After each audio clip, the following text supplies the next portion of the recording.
My 8-year-old son stood shaking on my front porch, holding a hastily wrapped box.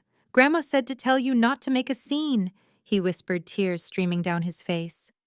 The second I ripped off the paper and saw the glass pipe and the white powder inside, I did not scream or flush it down the toilet like they expected. I dialed 911 on myself.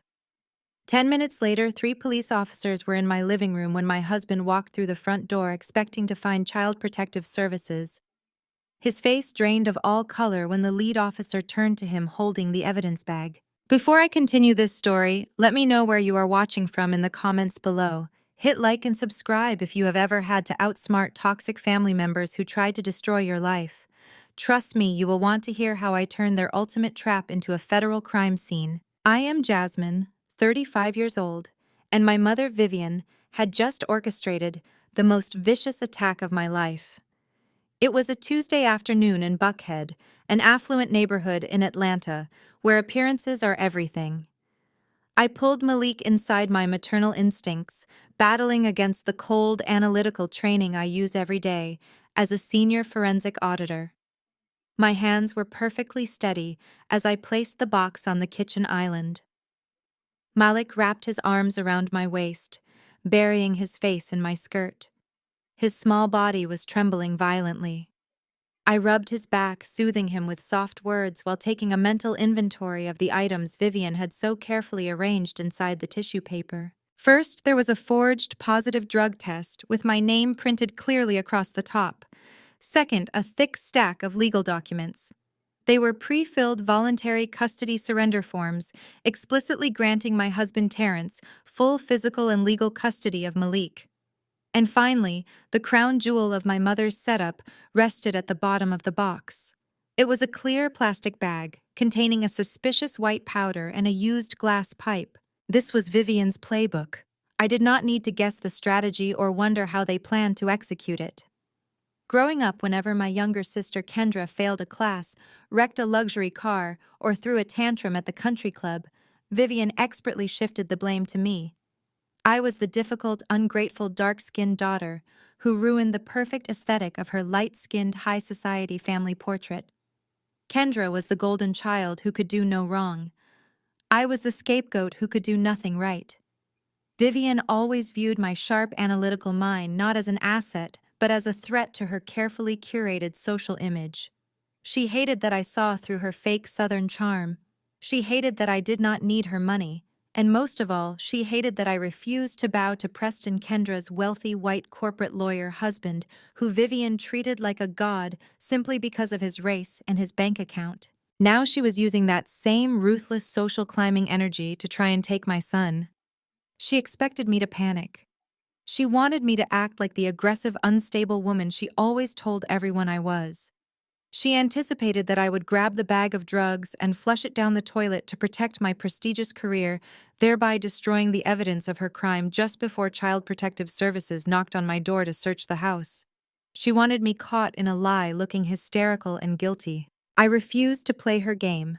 I picked up my phone and dialed the police. I reported a hazardous unknown substance left on my property and requested officers immediately. I did not touch the box again. I took Malik by the hand, led him to the sofa, put on his favorite cartoon, and waited. My mind worked in overdrive, analyzing the angles, calculating the risks, and preparing my defense. A forensic auditor does not react to fraud with emotion. We react with paper trails and undeniable evidence. 3 officers arrived within 10 minutes. They walked into my home expecting chaos. Instead, they found a calm, professionally dressed woman standing in a pristine foyer. I directed them to the kitchen island, pointing to the box without crossing the threshold of the room. I explained exactly what was in the package, who had handed it to my son, and the specific custody documents resting beneath the contraband.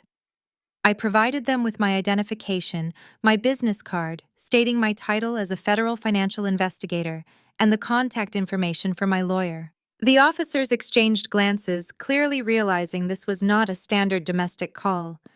They pulled on their blue nitrile gloves and began photographing the scene. They were in the middle of carefully bagging the pipe and the white powder when the heavy oak front door handle clicked. The door swung open. Terrence, my husband of 10 years, strode in wearing his tailored charcoal suit.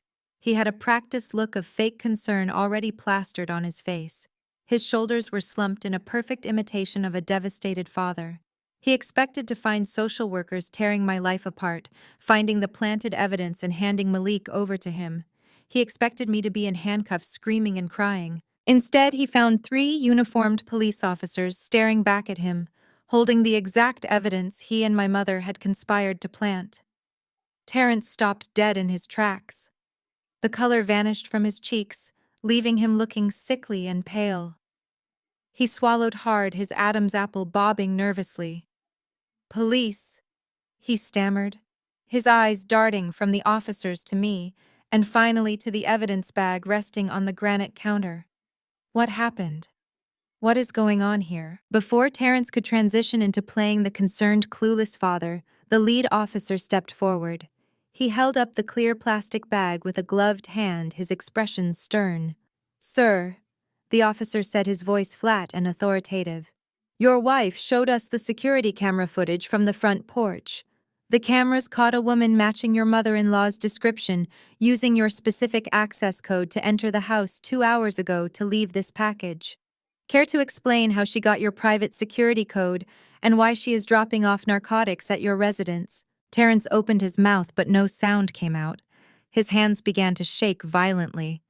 The expensive smartphone he was holding slipped from his sweaty grip and hit the hardwood floor with a loud crack. The screen illuminated instantly, displaying a newly arrived text message in bold, unmistakable letters. It was from my sister, Kendra. "Is the brat gone? Did Child Protective Services take him yet?" The flashing blue and red lights painted the school parking lot in harsh, unforgiving strokes. I did not stay to watch them push Terrence into the back of the squad car. I had exactly one priority. I pulled my phone from my pocket and dialed Tara, my closest friend since our college days at Spelman. She answered on the first ring.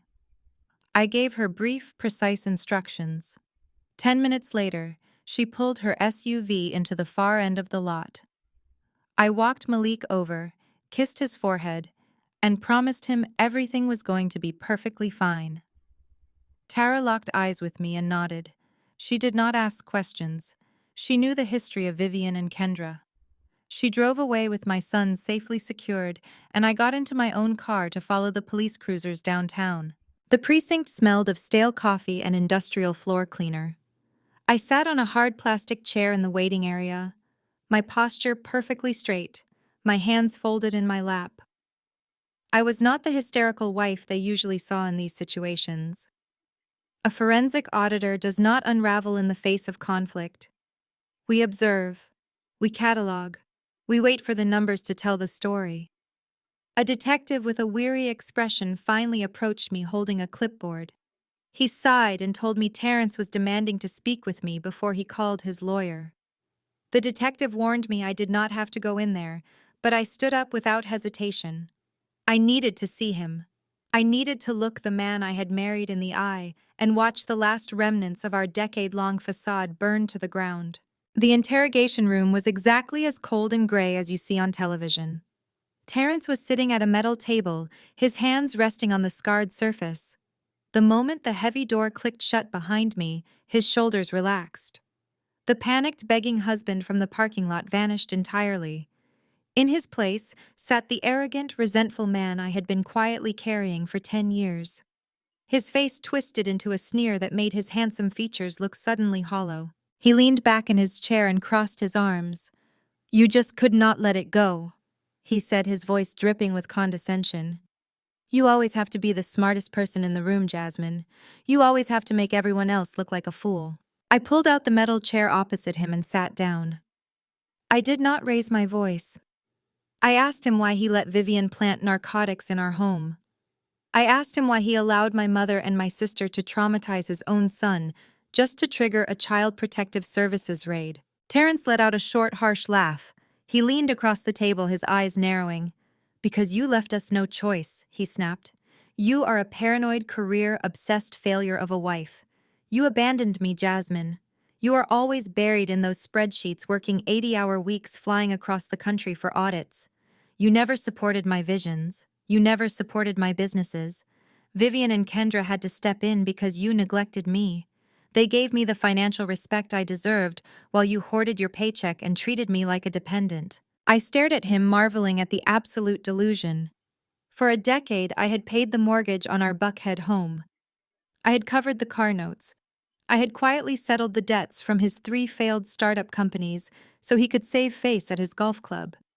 He had spent years weaponizing my demanding career against me, playing the neglected, emotionally starved victim to my mother and sister. Vivian ate it up.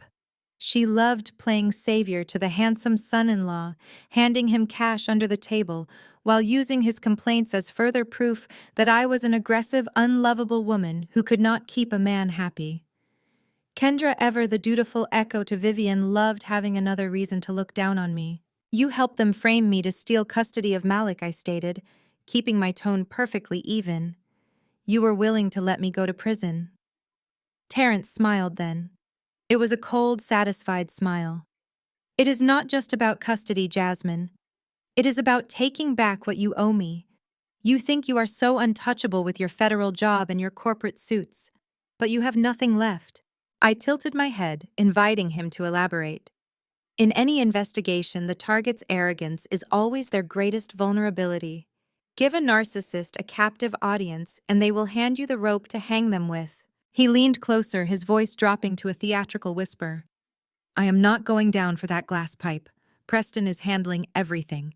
Your sister's husband is a very powerful corporate attorney, in case you forgot. Preston pushed an emergency ex parte order through a family court judge he plays golf with every Sunday. He convinced the judge you are an unstable flight risk. As of 1 hour ago, every joint bank account we have is completely frozen. The house is seized pending the divorce settlement. You have absolutely nothing. You cannot pay a lawyer. You cannot pay for a hotel. You are going to be sleeping on a park bench by midnight. He sat back, reveling in his perceived victory. He expected me to shatter. He expected me to cry, to beg, to ask how he could be so cruel. He wanted the satisfaction of watching the strong, independent woman break into a million pieces. I simply looked at my watch. It was a beautiful piece, understated but precise. Then I looked back at him. Is that all, Terrence? His smug expression faltered for a fraction of a second. You are bluffing, he sneered. You are sitting there with $0 to your name, and you think you can stare me down. Preston is posting my bail as we speak. I am walking out of here, and you are going to be ruined. The heavy door opened. A junior lawyer from Preston's firm stepped into the room holding a stack of release papers. He handed them to the detective standing in the hallway. Terrence stood up, smoothing the wrinkles from his tailored suit jacket. He adjusted his cuffs, shot me one final look of absolute triumph, and walked out the door. He truly believed he had won. He believed he had left me utterly destitute. I stood up slowly, pushing my chair under the metal table. I walked out of the interrogation room and made my way through the bustling precinct. I stepped out into the humid Atlanta afternoon.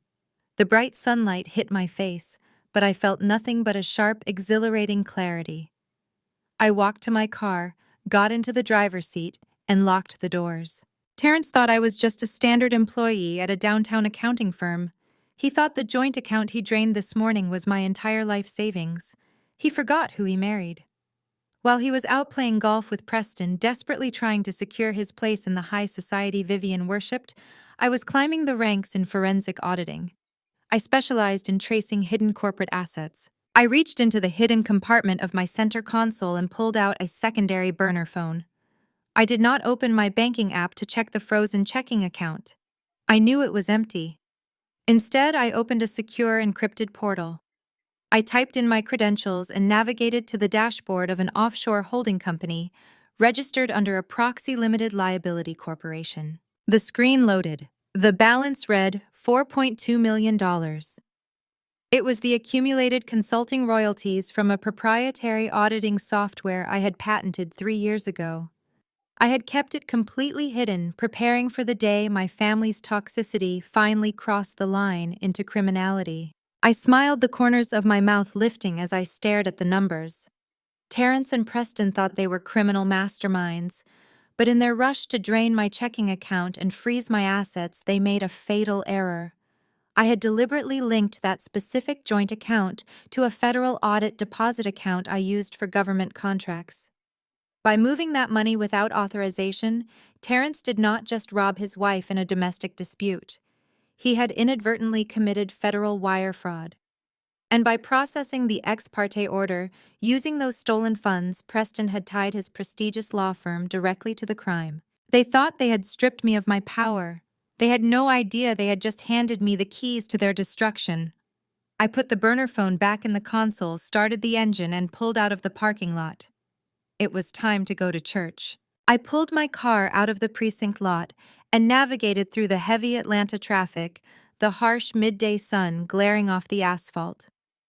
I did not drive directly to Vivian's Buckhead estate. I needed a secure connection and complete silence. I routed my car into the subterranean parking garage of a commercial high-rise downtown, scanning my badge to access the private executive levels. I parked in a dark, isolated corner, cut the engine, and left the air conditioning running. The hum of the vents was the only sound in the vehicle as I reached into my leather tote bag and pulled out my encrypted laptop. I linked it to the secondary burner phone I had retrieved from my glove box, establishing a completely untraceable, secure hotspot. For 10 years, Terrence treated me like a glorified bookkeeper. He looked at my modest, bi-weekly direct deposits from the downtown accounting firm and scoffed. He complained that my salary barely covered the mortgage on our house, deliberately ignoring the fact that his own income was entirely consumed by his country club memberships, his luxury car leases, and his endless string of failed startup ventures. He thought I was just a standard employee grinding out tax forms for corporate clients. He genuinely believed that by freezing our joint checking account, he had successfully cut off my air supply. He forgot that my actual specialty was forensic auditing, a field where I spent my days dismantling the complex financial webs of corrupt executives. What Terrence never knew, and what my family could never comprehend, was the true nature of the late nights I spent staring at my computer screen. 3 years ago, while Terrence was out drinking with his fraternity brothers and complaining to my mother about his neglected marriage, I was writing code. I developed and patented a highly specialized machine learning forensic auditing software.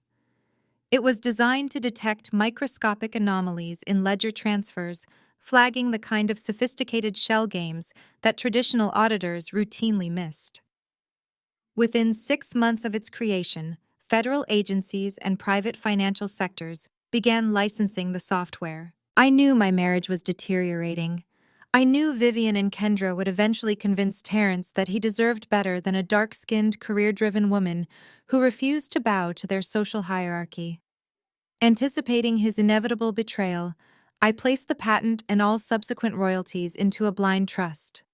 Those funds were routed directly to an offshore holding company managed under a proxy limited liability corporation in the Cayman Islands.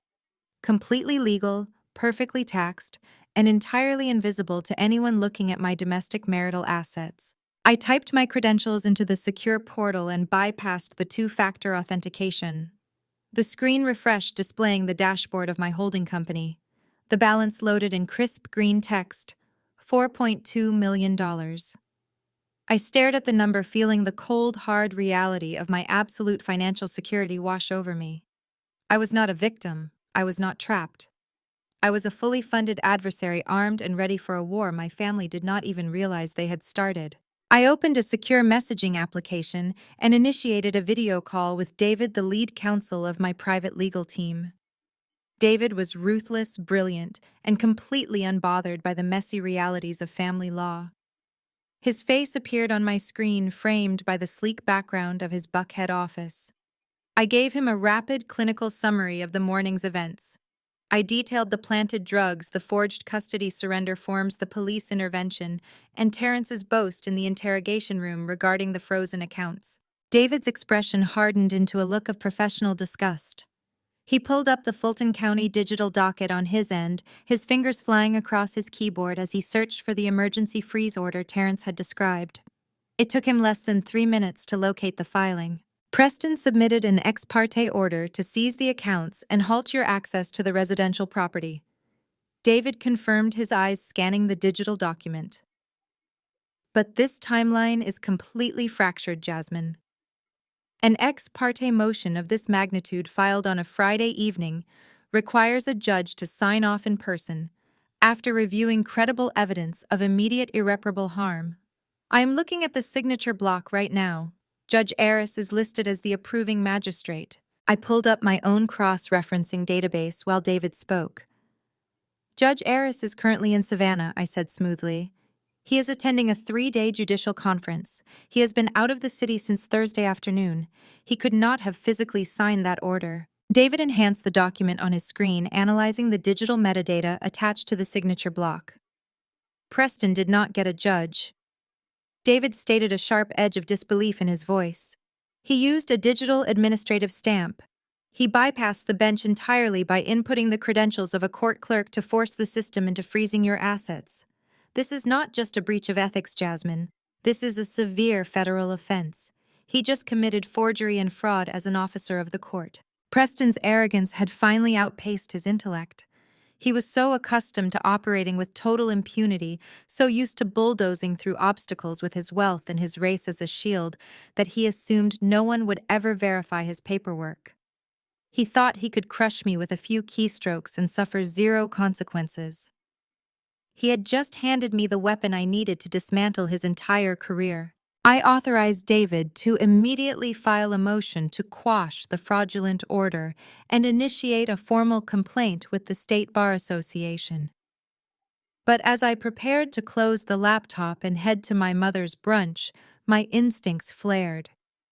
Preston was greedy, but he was also a coward. To take a risk, this massive bypassing a judge and committing outright forgery to freeze my modest domestic accounts meant he was desperate. He needed Terrence to gain full custody of my son immediately, and he needed it bad enough to risk disbarment. Kendra's text message echoed in my mind. Is the brat gone? Why the sudden vicious urgency to get Malik out of my house? I opened the back-end interface of my proprietary auditing software. I did not log off. I needed to see exactly how desperate Preston was. I bypassed the standard security protocols and initiated a deep diagnostic sweep of Preston's prestigious corporate law firm. I instructed the algorithm to bypass their public filings and focus exclusively on the metadata of their escrow accounts and client trust funds over the past 12 months. I set the parameters to look for routing anomalies, fractional skimming, and unauthorized offshore transfers. I sat in the quiet of my car watching the progress bar load. The software chewed through thousands of encrypted data packets, cross-referencing ledger entries with actual bank deposits. For 5 minutes, there was nothing but standard corporate billing. Then the software chimed. A glaring red alert flashed across my screen. The algorithm had flagged a continuous, highly irregular pattern of outgoing wires, originating from Preston's primary client trust account. Every 2 weeks, substantial amounts of money varying between $20,000 and $50,000 were being siphoned off. They were meticulously disguised in the firm's internal ledgers as retainer adjustments and phantom consulting fees. But my software stripped away the false labels and tracked the actual routing numbers. The stolen money was completely bypassing traditional clearinghouses. It was being quietly funneled into a regional community bank branch located deep in North Atlanta, completely isolated from Preston's primary financial footprint. My pulse quickened. I highlighted the destination routing code and executed a targeted search on the receiving account. I pulled the corporate registration of the shell company listed as the primary beneficiary of the stolen funds. The document loaded on my screen, revealing the signatures of the individuals who had established the LLC. The names hit me with the physical force of a sledgehammer. Preston Hayes and Vivian Carter. I stopped breathing. I stared at the glowing letters on my screen, tracing the curve of my mother's signature. Vivian was not just socially ambitious. She was not just a toxic, manipulative parent who favored my sister. She was a co-conspirator in a massive multi-million-dollar embezzlement ring. She and Preston were actively stealing from the law firm's clients. The pieces of the puzzle slammed into place with terrifying clarity. The sudden influx of cash Vivian used to renovate her Buckhead estate. The brand new Mercedes Kendra paraded around town. It was all funded by stolen trust money.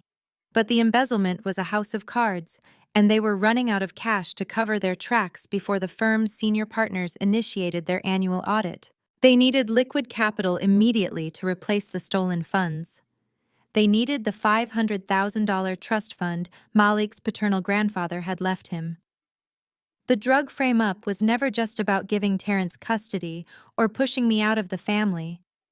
It was a calculated, vicious conspiracy to ruin my credibility, strip me of my parental rights, and give Terrence control of Malik's money so Preston and Vivian could drain it to save themselves from federal prison. I slowly closed my laptop, the screen going dark.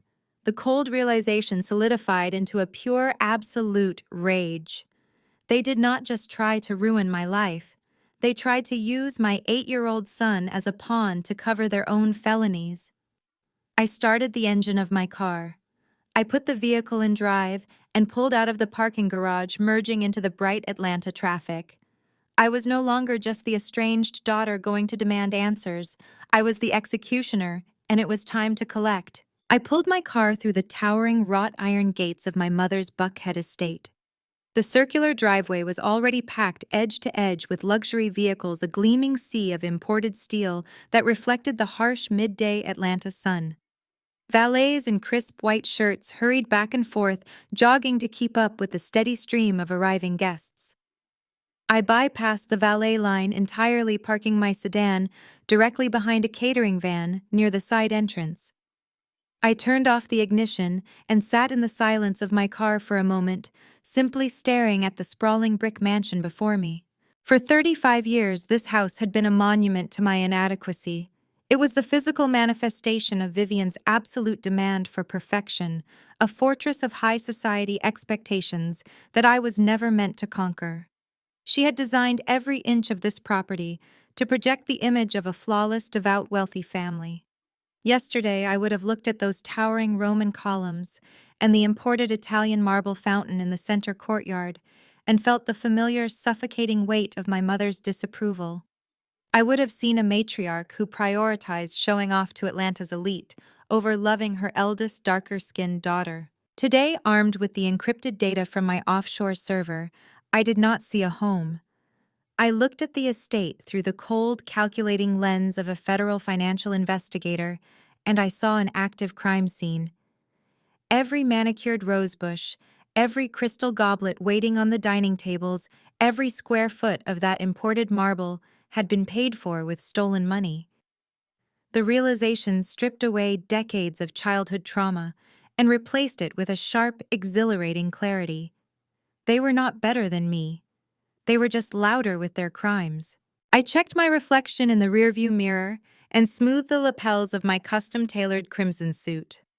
The color was a deliberate, calculated choice. Vivian mandated that her famous Sunday post-church brunches adhere to a strict, unspoken pastel color palette. She wanted everyone looking like a soft, compliant background extra in the movie of her own life. She required muted tones that blended easily into her floral arrangements, nothing that drew the eye, and certainly nothing that challenged her authority. I wore blood red. I walked up the sweeping front steps, my heels clicking sharply against the stone, and pushed open the heavy mahogany double doors. The grand foyer opened into a massive ballroom space, echoing with the sophisticated sounds of a live jazz trio playing in the corner. The scent of expensive catered food filled the air, roasted lamb, shrimp, and grits and sweet pastries. The room was packed with the most influential members of Atlanta's affluent African-American social circles. There were city council members holding crystal plates, mega church pastors shaking hands, and local judges sipping from champagne flutes. Vivian had spent months curating this specific guest list to solidify her social standing and prove her ultimate superiority. I stepped down into the main reception area. The effect of my entrance was instantaneous and cinematic. It was as if someone had pulled the main power cord on the sound system. The laughter closest to the door died out first, rippling outward until it infected the entire room. Conversations halted mid-sentence. The clinking of expensive silverware against china abruptly stopped. The sea of pastel linen suits and modest church hats parted to make way for the woman in the crimson suit. I scanned the room, sweeping my gaze over the stunned faces of my mother's friends. I spotted my targets immediately. Vivian was holding court near the floor-to-ceiling windows, flanked by Pastor Miller and his impeccably dressed wife. Vivian wore a pristine, tailored cream dress, projecting the ultimate image of a devout, flawless matriarch. A few feet away, Kendra was laughing loudly, draped heavily over Preston's arm. She was making a grand theatrical show of adjusting her hair deliberately, flashing a thick, blindingly bright diamond tennis bracelet on her wrist. I recognized that specific piece of jewelry immediately. I had seen the exact withdrawal amount from Preston's client trust account matched to the jewelry store's invoice just 20 minutes ago in my car. Vivian saw me. For a fraction of a second, raw panic flashed behind her perfectly applied makeup. Her eyes darted around the room, frantically gauging the reactions of her high society guests. She quickly composed herself, forcing a rigid, terrifyingly fake smile onto her face. She excused herself from the pastor and marched toward me, her heels striking the marble floor like a gavel. She intercepted me before I could make it past the grand piano in the center of the room. "Jasmine, what an absolute shock," Vivian said loudly, ensuring her sweet, syrupy southern tone carried to the nearby guests who were openly staring. "We certainly did not expect you to join us today." She grabbed my arm, her manicured nails digging fiercely into the fine fabric of my suit, and pulled me a few steps into the hallway out of direct earshot of the church elders.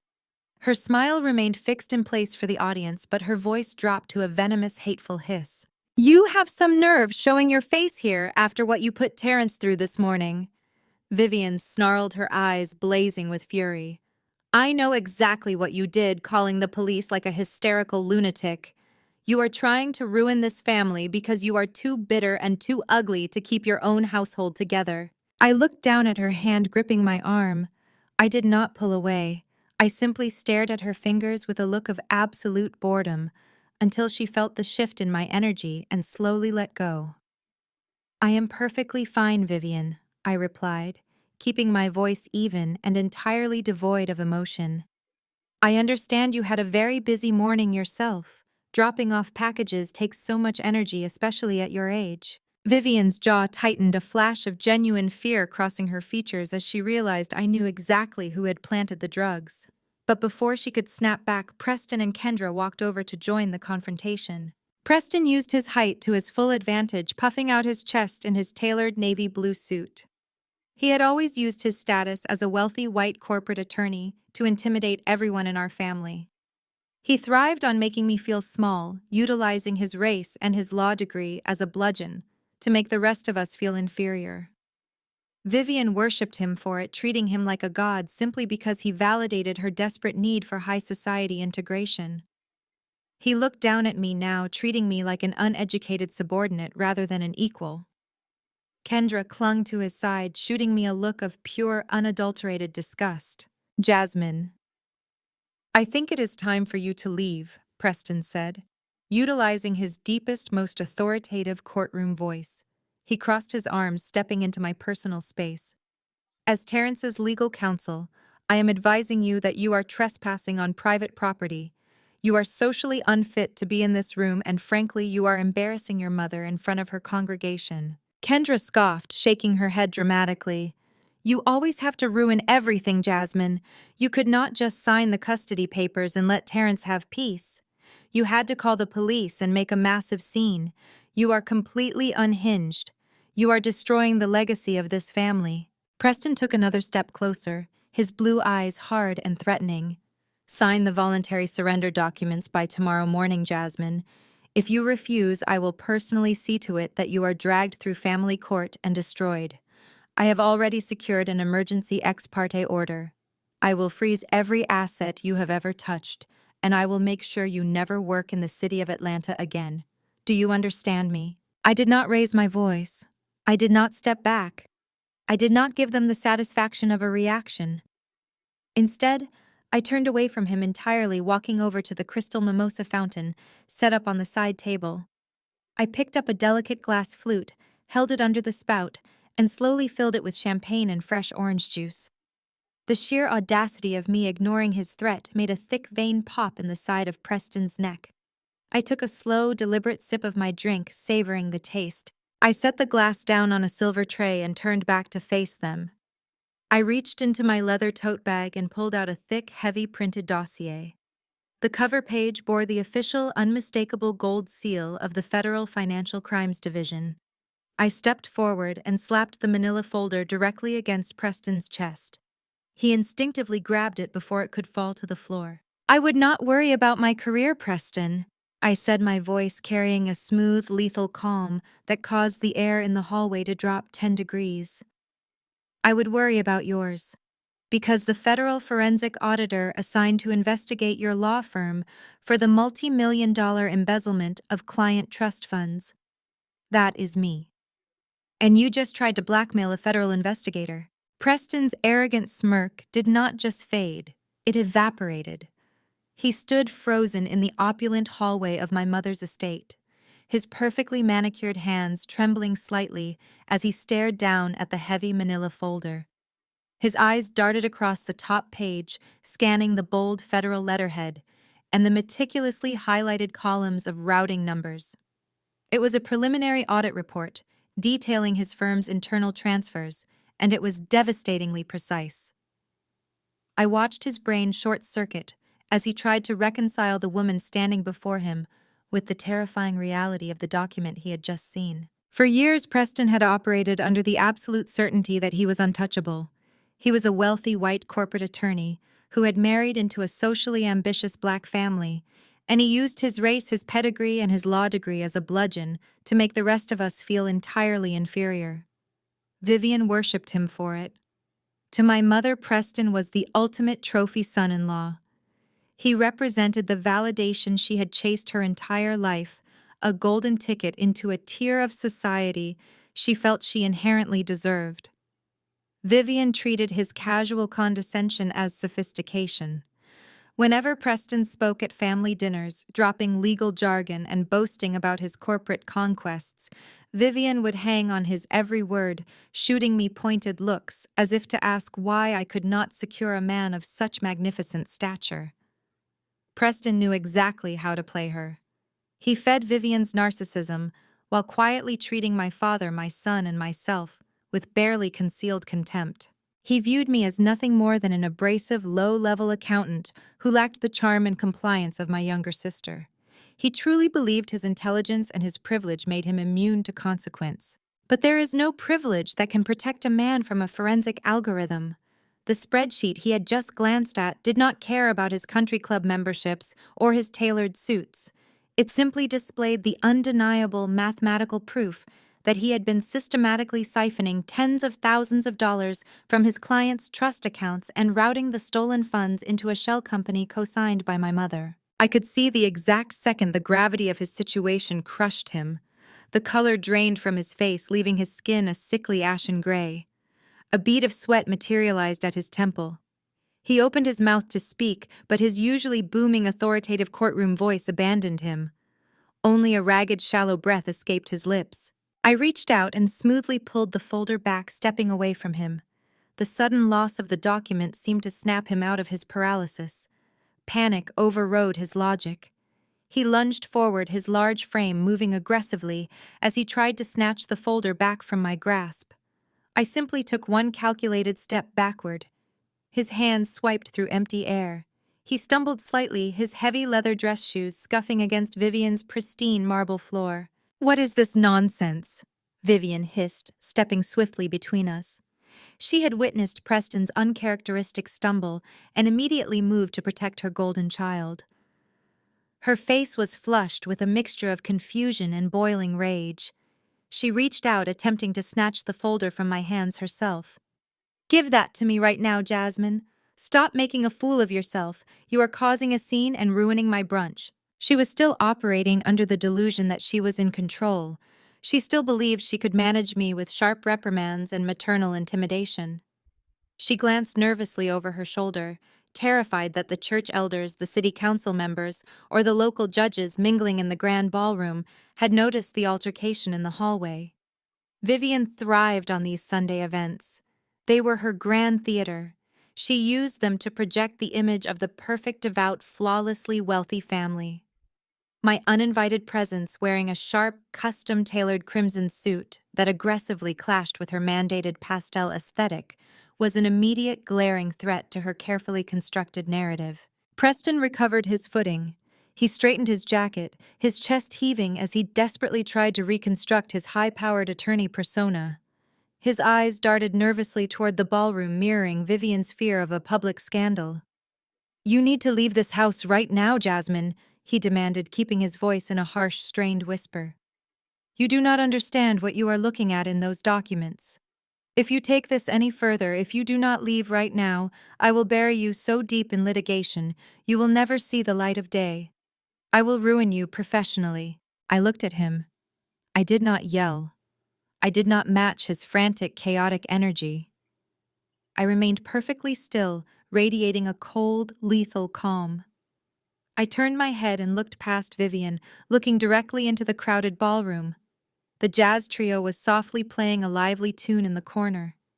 Waiters were circulating with silver trays. The elite of Atlanta were laughing and gossiping, completely oblivious to the felony conspiracy unraveling just a few feet away. Vivian wanted an audience. She had spent her entire life performing for these people, curating a fake reality built on stolen money and shattered family members. I decided it was time for her grand finale. I poured myself a mimosa from the crystal fountain resting on the hallway credenza. I took a slow, deliberate sip, my eyes never leaving Preston's ashen face.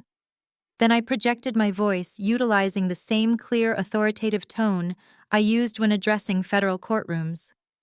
I spoke loud enough for the sound to carry over the piano music, loud enough to cut through the clinking of crystal and the hum of polite conversation. "The federal forensic auditor assigned to investigate your firm's embezzlement of client trust funds," I announced, my words ringing out with absolute, undeniable clarity. "That is me, Preston, and you just tried to illegally freeze the bank accounts of a federal investigator." The effect was instantaneous. The piano player fumbled, hitting a sharp, discordant key before bringing the music to a jarring halt. The polite chatter in the ballroom died instantly. Heads snapped in our direction. City council members lowered their plates. The pastor and his wife stared with wide, unblinking eyes. The heavy, suffocating silence of absolute scandal descended upon the room. Every single person in Vivian's curated elite circle was now staring directly at the golden son-in-law and the flawless matriarch. I watched Preston's face. The hubris that had defined his entire existence shattered completely. Absolute, unadulterated panic flashed in his pale blue eyes. He looked like a man who had just stepped off a cliff and finally realized gravity was real. His mouth opened and closed silently, his legal mind frantically searching for a loophole, a defense, a lie to spin to the audience currently watching his destruction. He found nothing. He was paralyzed by the sudden, overwhelming exposure of his crimes. Vivian looked as though she had been physically struck. Her jaw dropped, her perfectly styled hair suddenly seeming rigid. She looked from me to the sea of staring faces in the ballroom, the social standing she valued above her own blood, dissolving into dust right before her eyes. The humiliation was absolute. Kendra had been standing slightly behind Preston, frozen in shock, as the reality of my words washed over her. But as the silence in the ballroom stretched out, turning from shock into avid, hungry observation, Kendra realized the scene was turning incredibly ugly. Her husband was exposed. Her mother was paralyzed. The stolen money funding her lavish lifestyle was gone. Survival instinct kicked in. Kendra stepped forward abruptly. Her face was twisted into an expression of desperate panic. She lunged at me, grabbing my arm with sudden, surprising strength. Her manicured nails dug viciously through the fine silk of my crimson suit, biting into my skin. "Mom, get her in the kitchen!" Kendra hissed, her voice trembling with barely contained terror. "Now." Kendra's manicured nails dug into my forearm with frantic, terrifying strength. Her grip was entirely devoid of the elegant poise she had been projecting to the ballroom just seconds prior. She hauled me forward, her expensive perfume suddenly suffocating as she dragged me away from the stunned faces of the church elders. Vivian was right on our heels, using her body to block the sightline of the guests, herding us toward the heavy swinging oak doors that led to the estate's massive commercial chef's kitchen. The catering staff had been temporarily banished to the outdoor patio to prepare the dessert service. The kitchen was completely empty, a vast expanse of gleaming stainless steel, cold white marble, and absolute silence. The moment the heavy oak doors swung shut behind us, cutting off the lively jazz music and the murmurs of the Atlanta elite, the temperature in the room seemed to plummet. Vivian did not waste a single second. The sweet, syrupy Southern matriarch persona dissolved instantly, melting away, to reveal the venomous, resentful woman I had known my entire life. She spun around to face me, her perfectly manicured hands curled into fists at her sides, her face contorted into a mask of pure, unadulterated hatred. "You are a sick, bitter, ugly disappointment," Vivian hissed, her voice vibrating with a guttural rage that echoed off the stainless steel appliances. "You have spent your entire miserable life jealous of your sister. You could never stand that Kendra married a wealthy, successful, powerful man while you ended up with a financial parasite. And now, just because your own pathetic excuse for a marriage is falling apart, you concoct this absolute fantasy of a federal investigation to destroy her happiness." She took a step closer, her chest heaving, trying to physically dominate the space. "You are not a federal anything, Jasmine. You are a glorified calculator. You sit in a cubicle. You are going to march back out into that hallway. You are going to apologize to Preston in front of the pastor, and you are going to leave my house before I have you arrested for trespassing and harassment. You will not ruin Kendra's perfect life out of pure jealousy." I stood perfectly still, my back resting lightly against the cool edge of the marble island. I did not cross my arms. I did not avert my gaze. I looked at Vivian and then I looked at Kendra, observing the way they naturally formed a semicircle around me, trapping me against the counter. This was the exact dynamic of my childhood. This was the playbook they had perfected over 3 decades. Whenever Kendra failed, whenever Vivian felt insecure, they would back me into a literal corner. They would hurl insults, tear down my appearance, mock my intelligence, and relentlessly attack my self-worth until I broke. They wanted the tears. They wanted the desperate apologies. They wanted me to shrink so they could feel large. But today I was stone. I did not feel the familiar childhood sting of rejection. I felt nothing but the cold analytical thrill of an investigator watching a target unravel. Their anger was not power. It was pure, unfiltered terror. Kendra realized immediately that Vivian's intimidation tactics were failing. She saw the absolute dead calm in my eyes and panicked. Her survival instinct overrode her mother's blind rage. Kendra decided to switch tactics, deploying the good cop routine she utilized whenever she needed something she could not take by force. Kendra let out a dramatic, trembling sigh. Her eyes welled with perfectly timed crocodile tears spilling over her immaculate makeup. She reached out, attempting to place a comforting hand on my shoulder, but I simply shifted my weight, letting her hand fall to her side. "Jasmine, please," Kendra begged, her voice taking on a high, frantic pitch of manufactured sympathy. "We are family. We do not have to do this.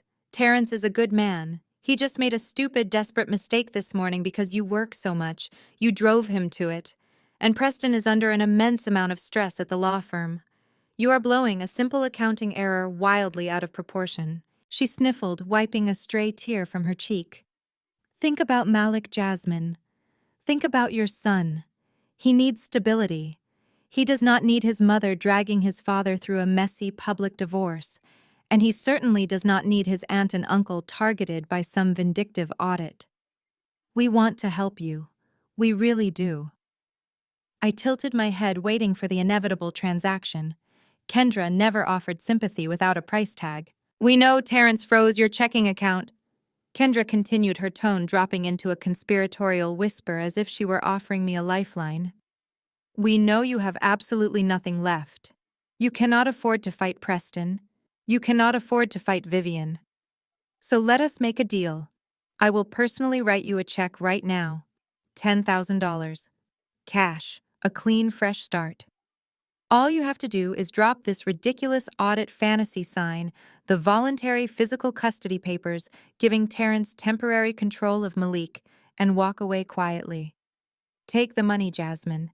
It is more than you deserve after the scene you just caused. I stared at her, genuinely marveling at the sheer staggering magnitude of her delusion. She was attempting to buy my silence, my career, and my 8-year-old son with a $10,000 pity payout. She truly believed I was a broken, destitute woman clinging to the edge of survival. I let a slow, chilling smile spread across my face.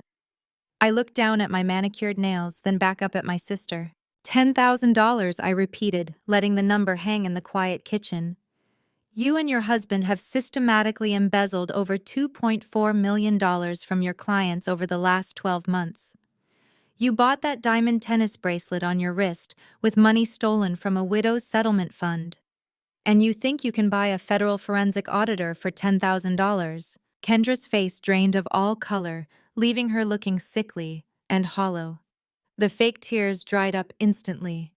You are lying, Vivian shrieked, stepping forward again, her hands shaking violently. Preston makes millions. He does not need to steal. You are fabricating this because you are insane. I am not fabricating anything, Vivian, I said smoothly.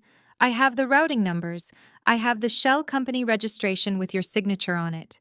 Preston's firm is bleeding cash and his senior partners have scheduled an internal audit for next Friday. Preston knows the moment they open those escrow ledgers, he is going straight to federal prison and he is taking you right down with him. I took a step toward Kendra, closing the distance between us. The air in the kitchen felt incredibly thin. But the math did not make sense to me. At first, I continued, my voice dropping to a conversational lethal pitch. Why the sudden rush to plant drugs in my house this morning? Why push an illegal ex parte order through the courts today? Why risk disbarment and federal charges to seize custody of Malik right now? I watched Kendra's throat swallow convulsively. Her eyes darted toward the swinging doors, searching for an escape that did not exist.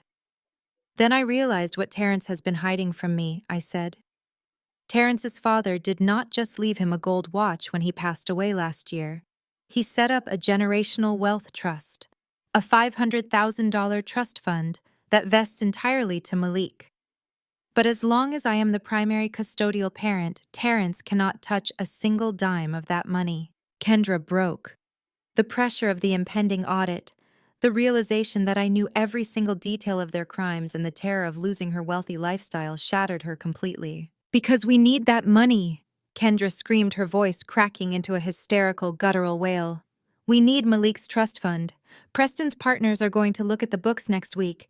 If we do not put the cash back into the escrow accounts by Monday morning, we lose everything. We lose the house, we lose the cars, Preston goes to jail.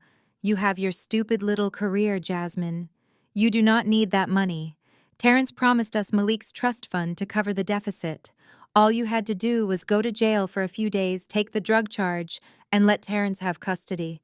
It was a victimless solution. You are ruining my life. Her confession echoed off the stainless steel walls, a raw, undeniable admission of guilt.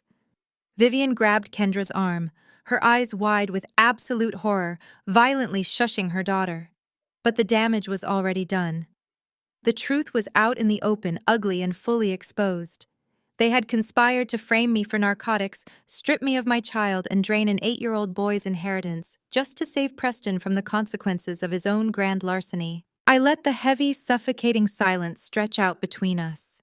I watched the realization of what Kendra had just confessed slowly settle into Vivian's eyes. I watched the arrogant matriarch finally understand that she was trapped.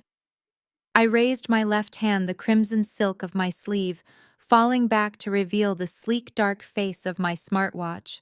I smiled, a genuine, terrifying smile. I tapped the glowing red icon on the digital screen. Did you really think I would not wear a wire to a family brunch? I asked softly. All the blood instantly vanished from Kendra's face. Her knees buckled slightly, Vivian catching her by the elbow before she hit the marble floor. They stared at the watch, the tiny red recording light pulsing like a heartbeat, broadcasting their entire unhinged confession directly to a secure, encrypted federal server. The trap they had spent months building for me had just snapped shut around their own throats.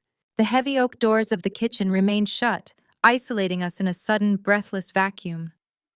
The district attorney's voice had clicked off, leaving only the hum of the massive sub-zero refrigerator. I picked up my burner phone, ended the call, and slipped it back into my leather tote. I did not say a word. I did not have to. Vivian's meticulously constructed reality was in a state of catastrophic freefall. The realization that federal agents were currently en route to her Buckhead estate ready to drag her out of her own high society brunch in handcuffs shattered her completely. The syrupy southern matriarch was dead. The desperate cornered criminal remained. She looked wildly around the kitchen, her eyes darting from the marble countertops to the stainless steel sinks, as if expecting a trap door to magically appear and swallow her whole. "No!" Vivian gasped, her hands trembling as she clutched the fabric of her cream dress. "No, no, no, you cannot do this. You cannot do this to me. I am Vivian Carter. The pastor is in my living room. The mayor's wife is eating my quiche." She staggered toward me, her posture broken. "Jasmine, please. You have to call him back. You have to tell the district attorney it was a mistake. Tell him you fabricated the audio. Tell him I was just repeating a story Preston told me. I did not steal anything. I just signed the papers Preston put in front of me. He said it was a tax shelter." I watched her beg, feeling the ghost of the little girl she had constantly belittled rise and instantly vanish. She was trying to throw her beloved trophy son-in-law under the proverbial bus the second her own freedom was threatened. The unwavering loyalty she claimed to have for him extended only as far as her own comfort. "Ignorance is not a recognized legal defense for wire fraud, Vivian," I stated calmly, picking up my mimosa flute and taking a slow sip. "Especially when your signature is on the corporate registration for the shell company receiving the stolen funds. The federal government does not care if you thought it was a tax shelter. They care that $2.4 million of widows' pensions paid for your imported Italian marble fountain." Kendra, who had been completely silent since the DA's announcement, suddenly pushed off the refrigerator. She stumbled past Vivian, her eyes wide, frantic, and completely detached from reality. She dropped to her knees right in front of the kitchen island, her hands scrambling over the polished granite. She began frantically gathering the shredded pieces of the photograph she had just torn apart.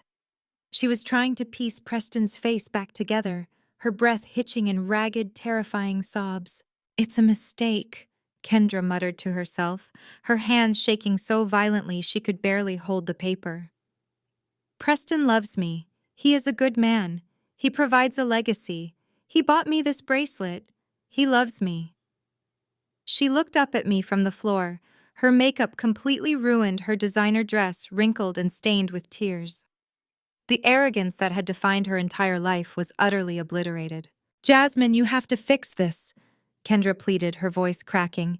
"Preston is going to go to jail. They are going to take the house. They are going to take the cars. How am I supposed to live? How am I supposed to show my face at the club?" "You have the money. You have $4 million offshore. You can pay back the trust fund. You can replace the stolen money before the FBI gets to the firm." I stared down at my sister. She was actually asking me to drain my own legally acquired patented royalties to cover the federal crimes of the man who had just tried to strip me of my child. The absolute towering audacity was breathtaking. "I am a federal investigator, Kendra," I replied, my voice hard and unyielding. "I do not finance domestic terrorism, and I certainly do not write checks to save men who plant narcotics in my home. You built your entire identity on Preston's wallet. Now you get to build your identity on his indictments." Vivian let out a sharp, panicked wail. She turned toward the swinging doors, her hand reaching for the brass handle. "I have to get him. I have to warn Preston. We have to leave before the sirens get here. We can go to the lake house. We can—" "If you open those doors and attempt to flee," I interrupted, my voice cracking like a whip, freezing her in place, "you will elevate this from a white-collar financial investigation to a federal manhunt. Flight implies profound guilt. You will guarantee a maximum sentence, and you will do it in front of every single elite socialite you have spent the last 30 years trying to impress. They will watch you run like a common criminal." Vivian pulled her hand back from the door as if the brass handle were coated in acid. She pressed her back against the heavy wood trapped between the kitchen and the ballroom, her chest heaving, as she realized there was absolutely nowhere left to run. At that exact moment, the heavy oak door swung open, hitting Vivian squarely in the back and knocking her stumbling forward. Terrence stepped into the kitchen. He was breathing heavily, his face flushed and slick with sweat. His tailored charcoal suit looked rumpled and his tie was slightly askew. He had clearly driven straight from the precinct, likely violating several traffic laws to get here. He looked from Vivian, who was hyperventilating against the counter, to Kendra, who was sitting on the floor sobbing over a shredded photograph, and finally to me, standing perfectly calm with a mimosa in my hand. "Jasmine!" Terrence gasped, his eyes darting around the room in absolute confusion. "What did you do?" "The bank called me. They said the ex parte freeze was federally overridden. They said my accounts are locked pending an investigation into unauthorized wire transfers. What is going on?" Before I could answer, the faint, unmistakable wail of police sirens drifted through the thick walls of the estate.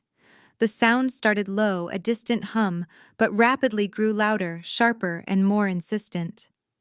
It was not just one siren. It was a chorus of them converging on the property from multiple directions. Terrence's face went completely blank. He looked at me, the arrogance he had displayed in the interrogation room fully replaced by abject terror. "What did you do, Jasmine?" he asked again, his voice dropping to an incredibly small, frightened whisper. I set my crystal flute down on the granite island, the glass making a sharp final clink against the stone. I picked up my leather tote bag and secured the brass clasp. "I didn't do anything, Terrence," I said smoothly, stepping around him and heading toward the side exit of the kitchen that led directly to the catering driveway. I just audited the family. I exited the catering driveway of my mother's Buckhead estate without a single backward glance. The humid Atlanta air felt remarkably lighter now, completely scrubbed clean of Vivian's suffocating floral perfume and Kendra's manufactured panic. I slid into the driver's seat of my sedan, the leather hot against my back, and steered my car away from the sprawling brick mansion. I did not drive toward my empty home. I did not drive to Tara's house to collect my son just yet. I had a final destination on my itinerary. I merged onto the interstate, pointing my car straight toward the gleaming, aggressive skyline of downtown Atlanta. Specifically, I was heading for Peachtree Street.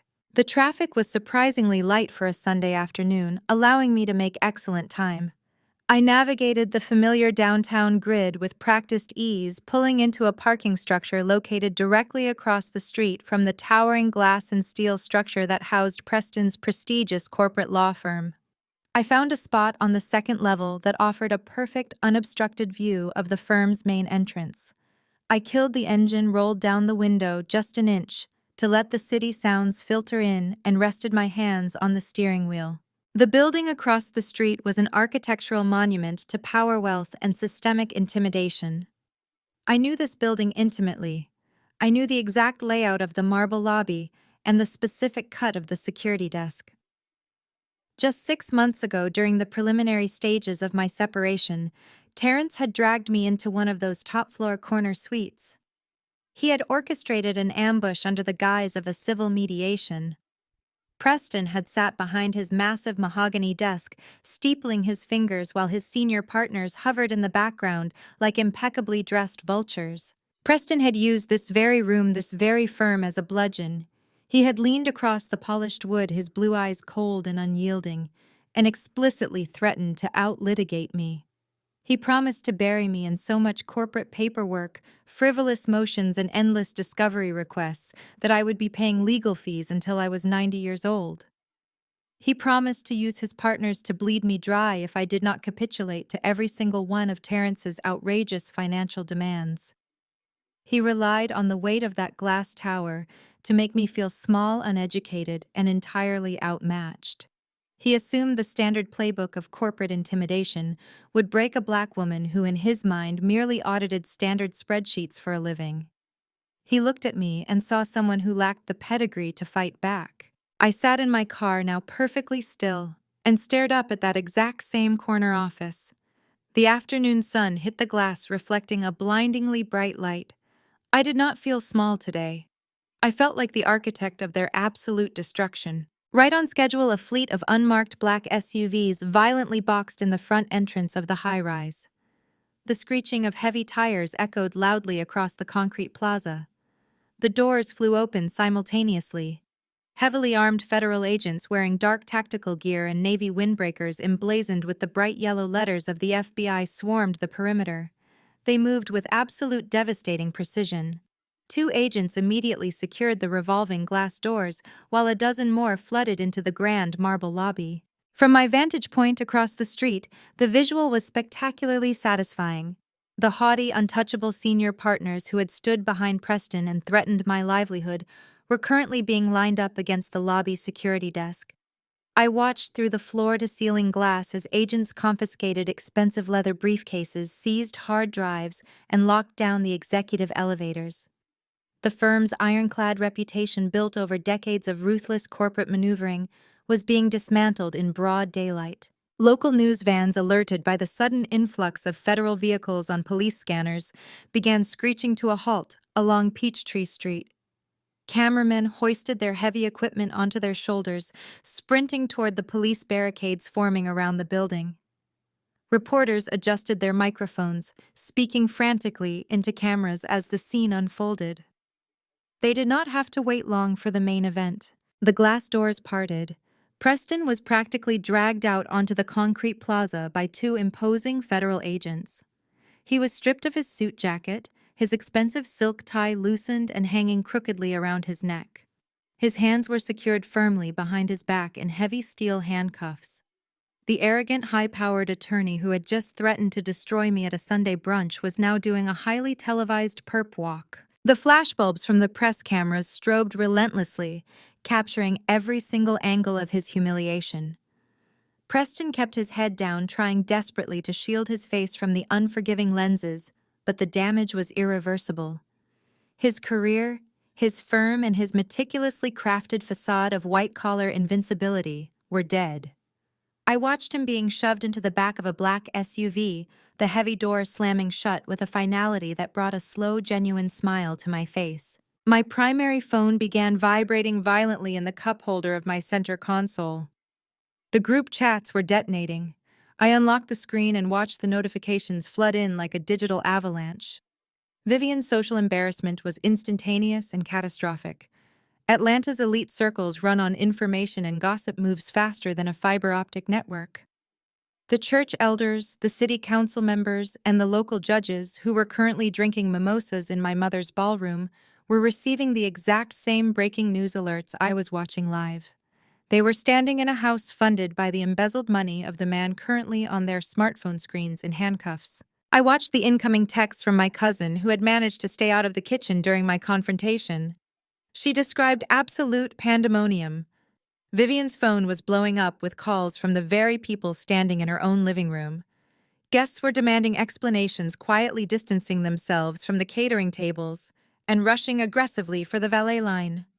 The perfectly curated, devout, wealthy family image had shattered into a million sharp, jagged pieces. Vivian was experiencing a social death so absolute she would never recover. She would never host another brunch. She would never sit in the front pew of her church with her head held high. The community she worshipped, the elite society she had sacrificed her own daughter to be a part of, was currently abandoning her en masse. She was entirely exposed. The narrative she had spun for 35 years, claiming I was the difficult, unstable disappointment of the family, evaporated in the face of federal indictments. I took a deep, cleansing breath, savoring the cool air conditioning circulating inside my car.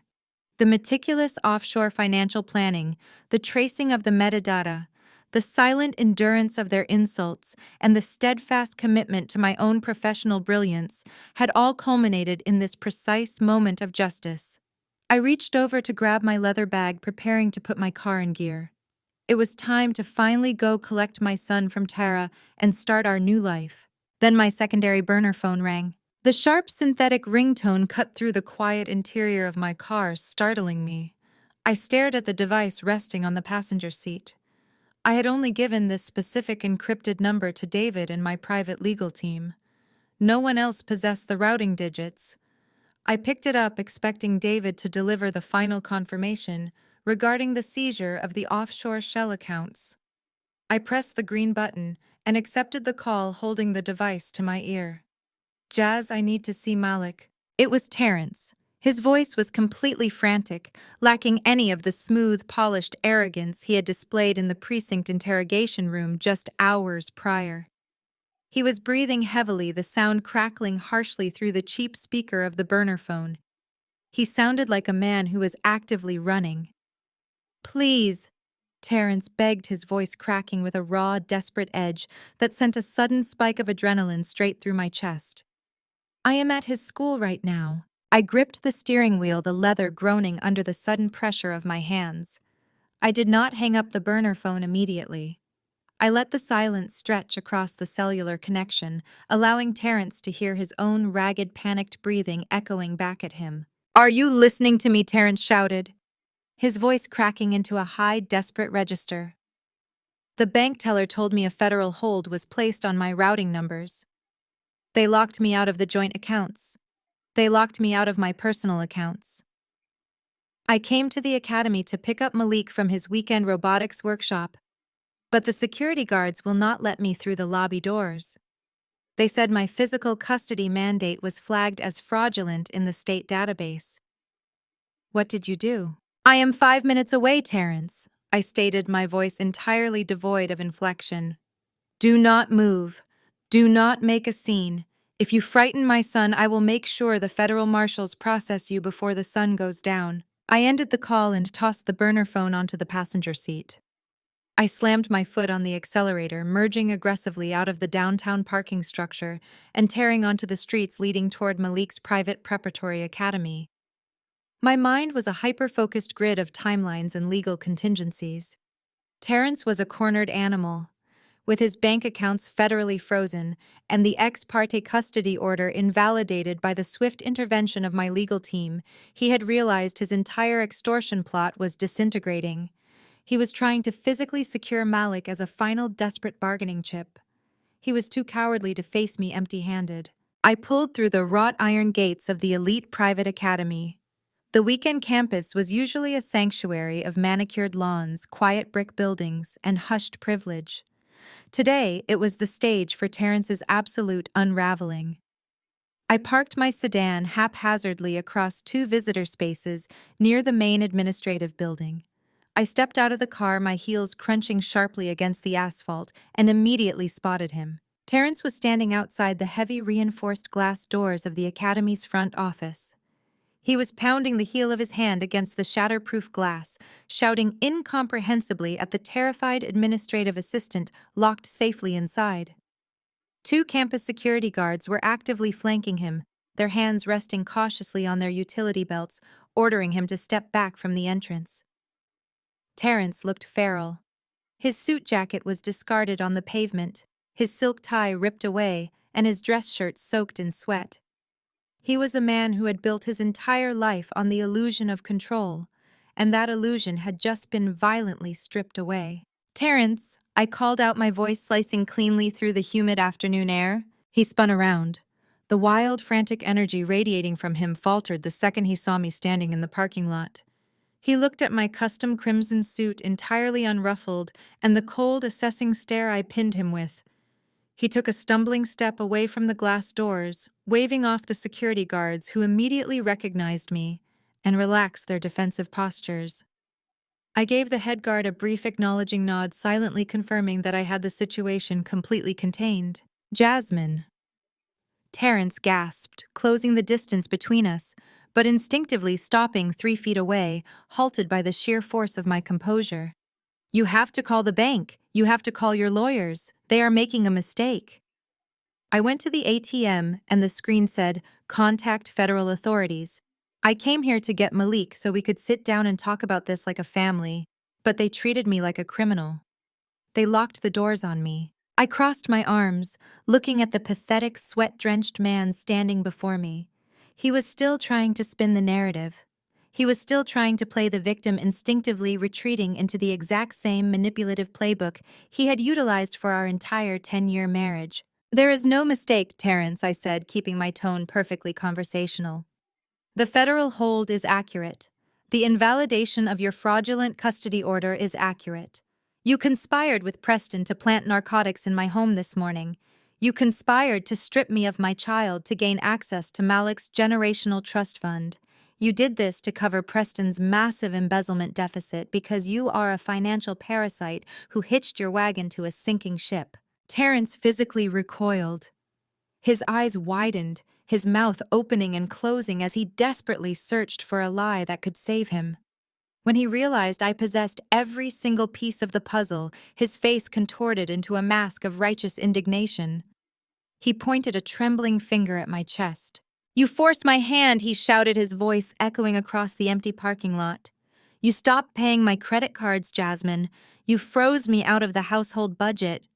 My logistics startup was struggling because the market is terrible right now. It was not my fault the investors pulled out. I had suppliers threatening to sue me. Preston offered me a lifeline. He said if I helped him secure temporary custody of Malik, he would give me a cut of the trust fund to save my business. I was doing it for us. I was doing it to build a legacy for our family. You were holding me back." I stared at him, feeling a wave of absolute freezing disgust wash over me. I had spent a decade absorbing this exact rhetoric.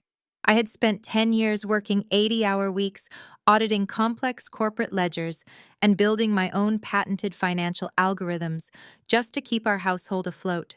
I had paid the mortgage every single time he quit a job because his boss did not recognize his supposed genius. I had drained my own savings to cover the debts he accrued from his endless string of failed catastrophic business ventures. "Do not ever use the word legacy in my presence again," I replied, my voice dropping an octave, ringing with an icy authority that made him flinch. "You have never built a single thing in your miserable life. You blame the market for your failed startup just like you blamed your partners when your restaurant franchise collapsed in 2022. You blamed the economy when you defaulted on the commercial real estate loans in 2019. It is always someone else's fault. You are a professional victim, Terrence. You spent 10 years treating my bank account like an endless ATM to fund your delusions of grandeur. And the second I finally cut you off, you resorted to a felony conspiracy against the mother of your child." His anger evaporated instantly, replaced by the crushing reality of his situation. He looked down at his trembling hands, the realization finally breaking through his thick skull. His wealthy brother-in-law was gone. His access to my money was gone. His fraudulent custody play had failed spectacularly. He was completely, utterly isolated. Terrence's knees suddenly buckled. He collapsed onto the rough asphalt of the school parking lot, the sharp gravel biting into the expensive fabric of his suit pants.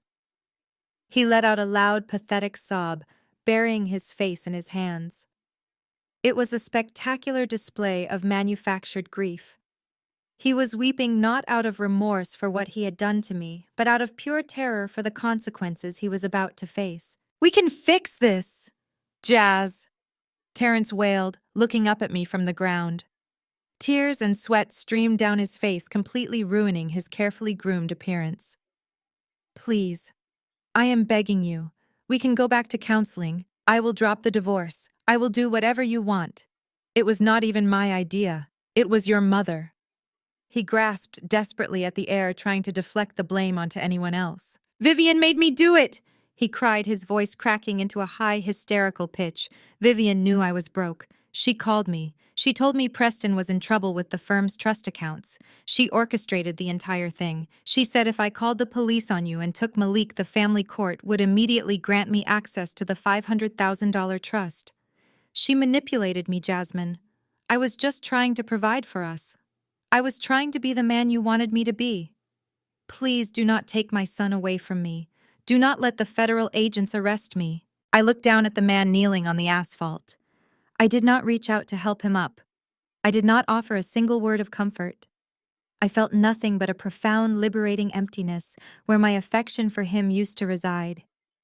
He was a hollow, empty shell of a man, willing to sell his own son's future and destroy his wife's freedom just to maintain a fragile illusion of success. I slowly unclasped the heavy brass buckle of my leather tote bag. I reached inside, bypassing the encrypted burner phones and the offshore banking ledgers. My fingers found the thick, heavily sealed manila envelope waiting at the bottom. I pulled it out and held it by the corner, extending my arm to hand it down to him. Terrence stopped crying. He looked at the envelope, his tear-filled eyes blinking in rapid succession. He slowly reached up with a trembling hand and took the heavy package from my grasp. He stared at the blank cover, terrified to open it. "These are the divorce papers, Terrence," I say coldly, "and a civil suit for the $45,000 you drained from our joint account." Terrence stared at the thick manila envelope resting in his trembling hands. For several long, agonizing seconds, he remained kneeling on the hot asphalt of the academy parking lot. He waited for me to break. He waited for the familiar, predictable script of our marriage to play out just as it always had. For 10 years, his tears had been the ultimate currency in our household. Whenever he gambled away our savings on a terrible investment, whenever he ruined another business venture, through sheer incompetence, he would cry. He would drop to his knees, burying his face in his hands, and I would inevitably step in to fix the catastrophic damage he had caused. He expected me to soften. He expected me to reach down, pull him to his feet, and tell him we would figure it out together. I did not move a single muscle. I stood over him, my shadow casting a dark, sharp silhouette across his tear-stained face, and I simply watched him. The silence stretched heavy and unforgiving in the humid afternoon air. Slowly, the realization washed over him. The performance was failing. The manipulation was completely ineffective. I watched the manufactured grief drain from his eyes, instantly replaced by a dark, toxic resentment. The pathetic weeping victim vanished entirely. Terrence scrambled to his feet, his expensive dress shoes scraping harshly against the gravel. He brushed the dust from his ruined suit pants, his spine stiffening as he tried desperately to reclaim his stolen authority. His face twisted into an ugly, familiar sneer, his upper lip curling with pure disdain. The mask was officially off. The abusive, arrogant man I had spent a decade making excuses for was finally standing in the broad daylight, stripped of his pathetic excuses. He did not look like a man whose entire extortion plot had just collapsed. He looked like a predator who had found his favorite weapon. He lunged forward and violently shoved the heavy manila envelope directly back into my chest. I caught it reflexively, taking a half step backward to absorb the impact, but my expression never shifted. "You actually think a stack of printed paper is going to stop me?"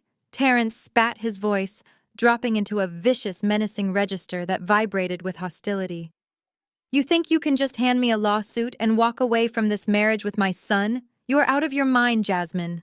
He began pacing back and forth in front of my car, his hands gesturing wildly as he built his imaginary courtroom defense. "You have always thought you were so much smarter than me just because you wear a custom suit and look at financial spreadsheets all day. But you are a terrible mother. You are a cold, unfeeling career woman who cares more about federal audits and corporate ladder climbing than her own flesh and blood."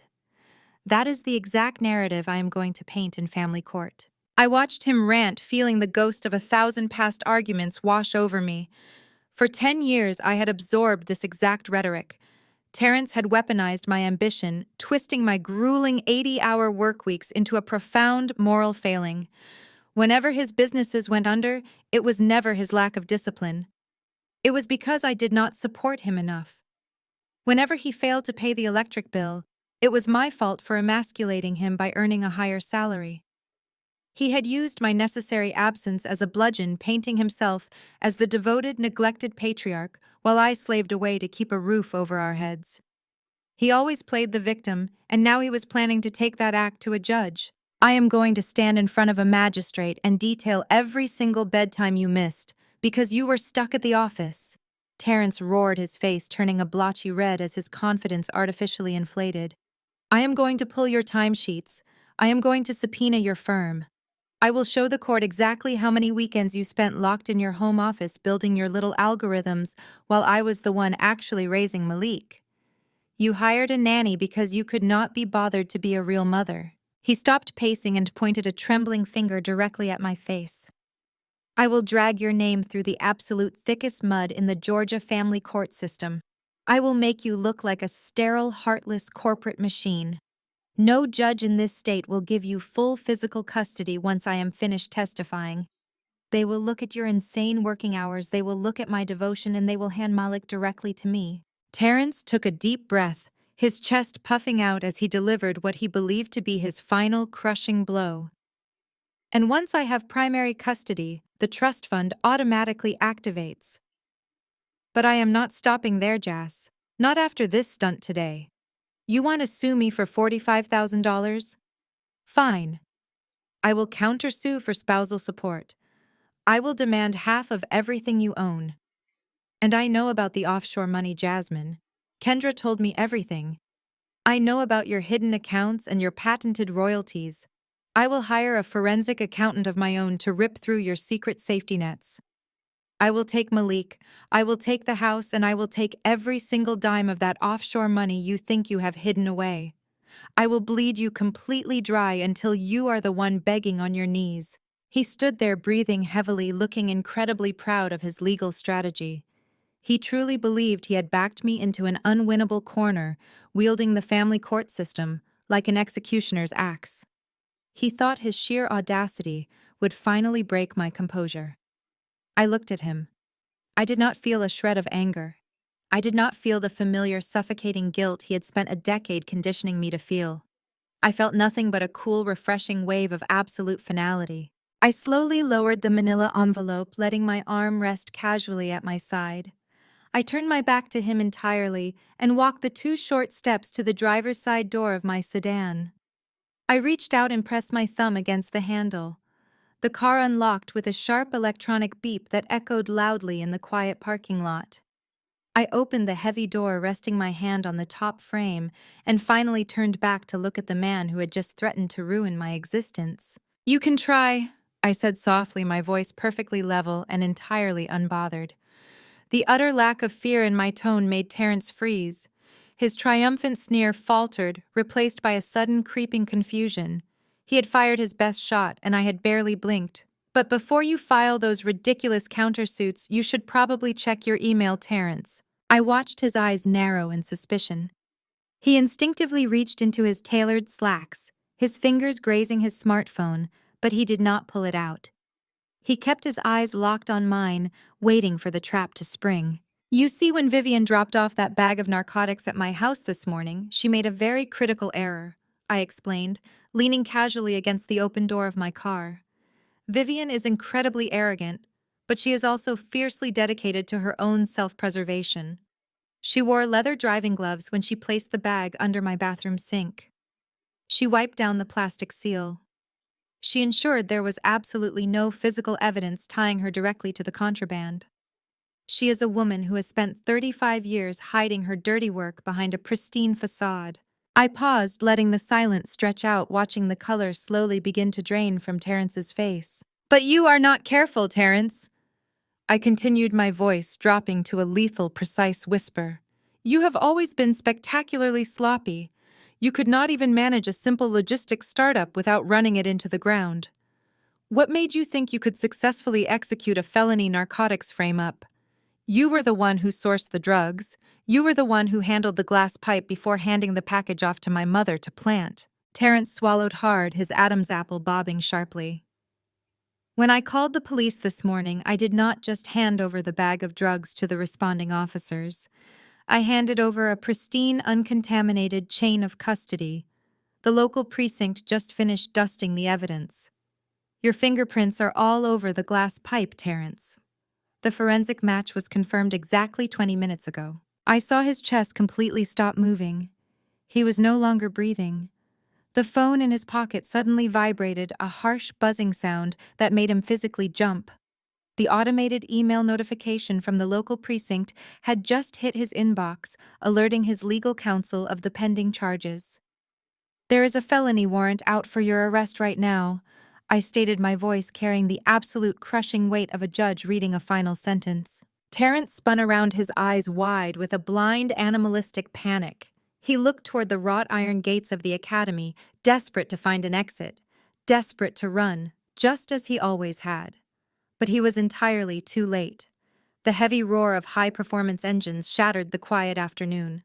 Just as Terrence turned toward the street, two marked police cruisers jumped the curb, their tires screaming against the concrete as they boxed him violently into the parking lot. The flashing red and blue lights of the police cruisers painted Terrence's horrified face in sharp, frantic strokes.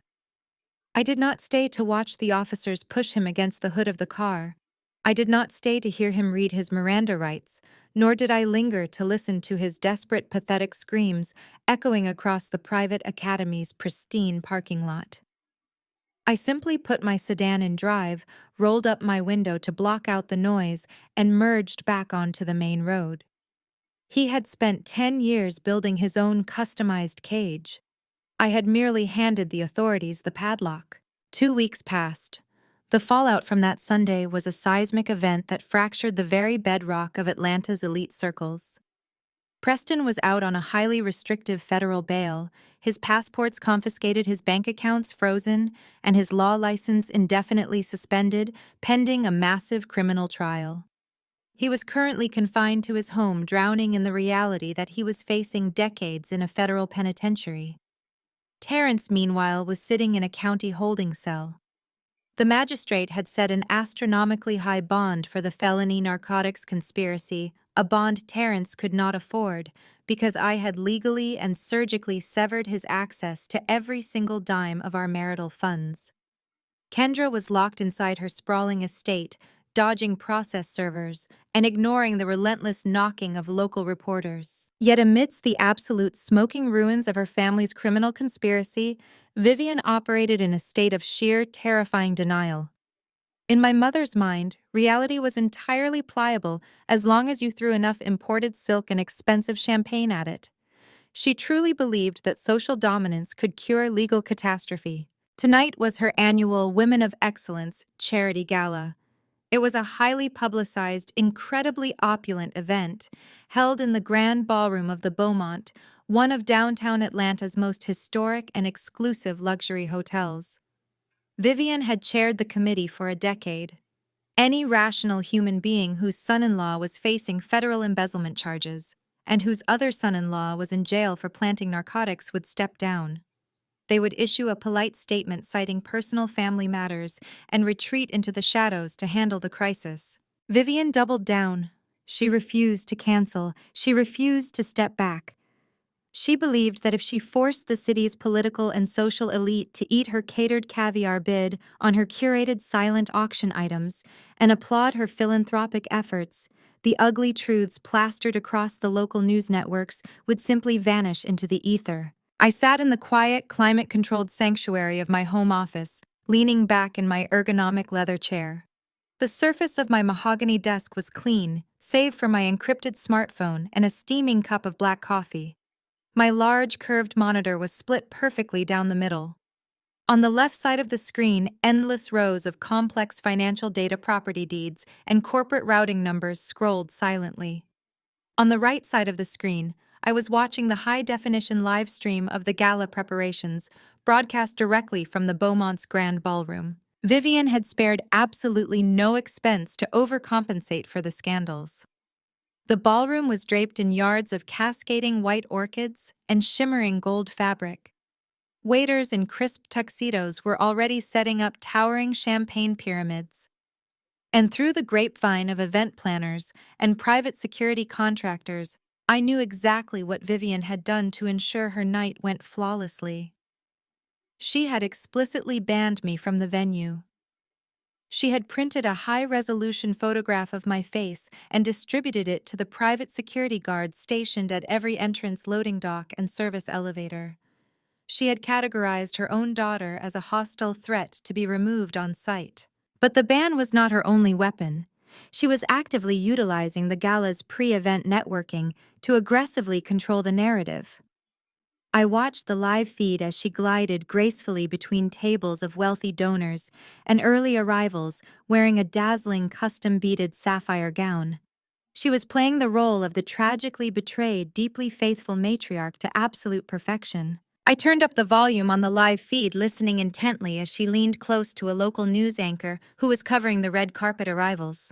"It has been a trying season for our family, naturally," Vivian said, pressing a manicured hand to her chest, her voice dripping with manufactured sorrow. "My eldest daughter, Jasmine, has unfortunately lost her way. The immense pressure of her corporate career simply broke her mind. We are devastated." Her jealousy over her sister's beautiful marriage, combined with the stress of her own impending divorce, drove her to fabricate these horrific, baseless lies to the authorities. "She is unwell.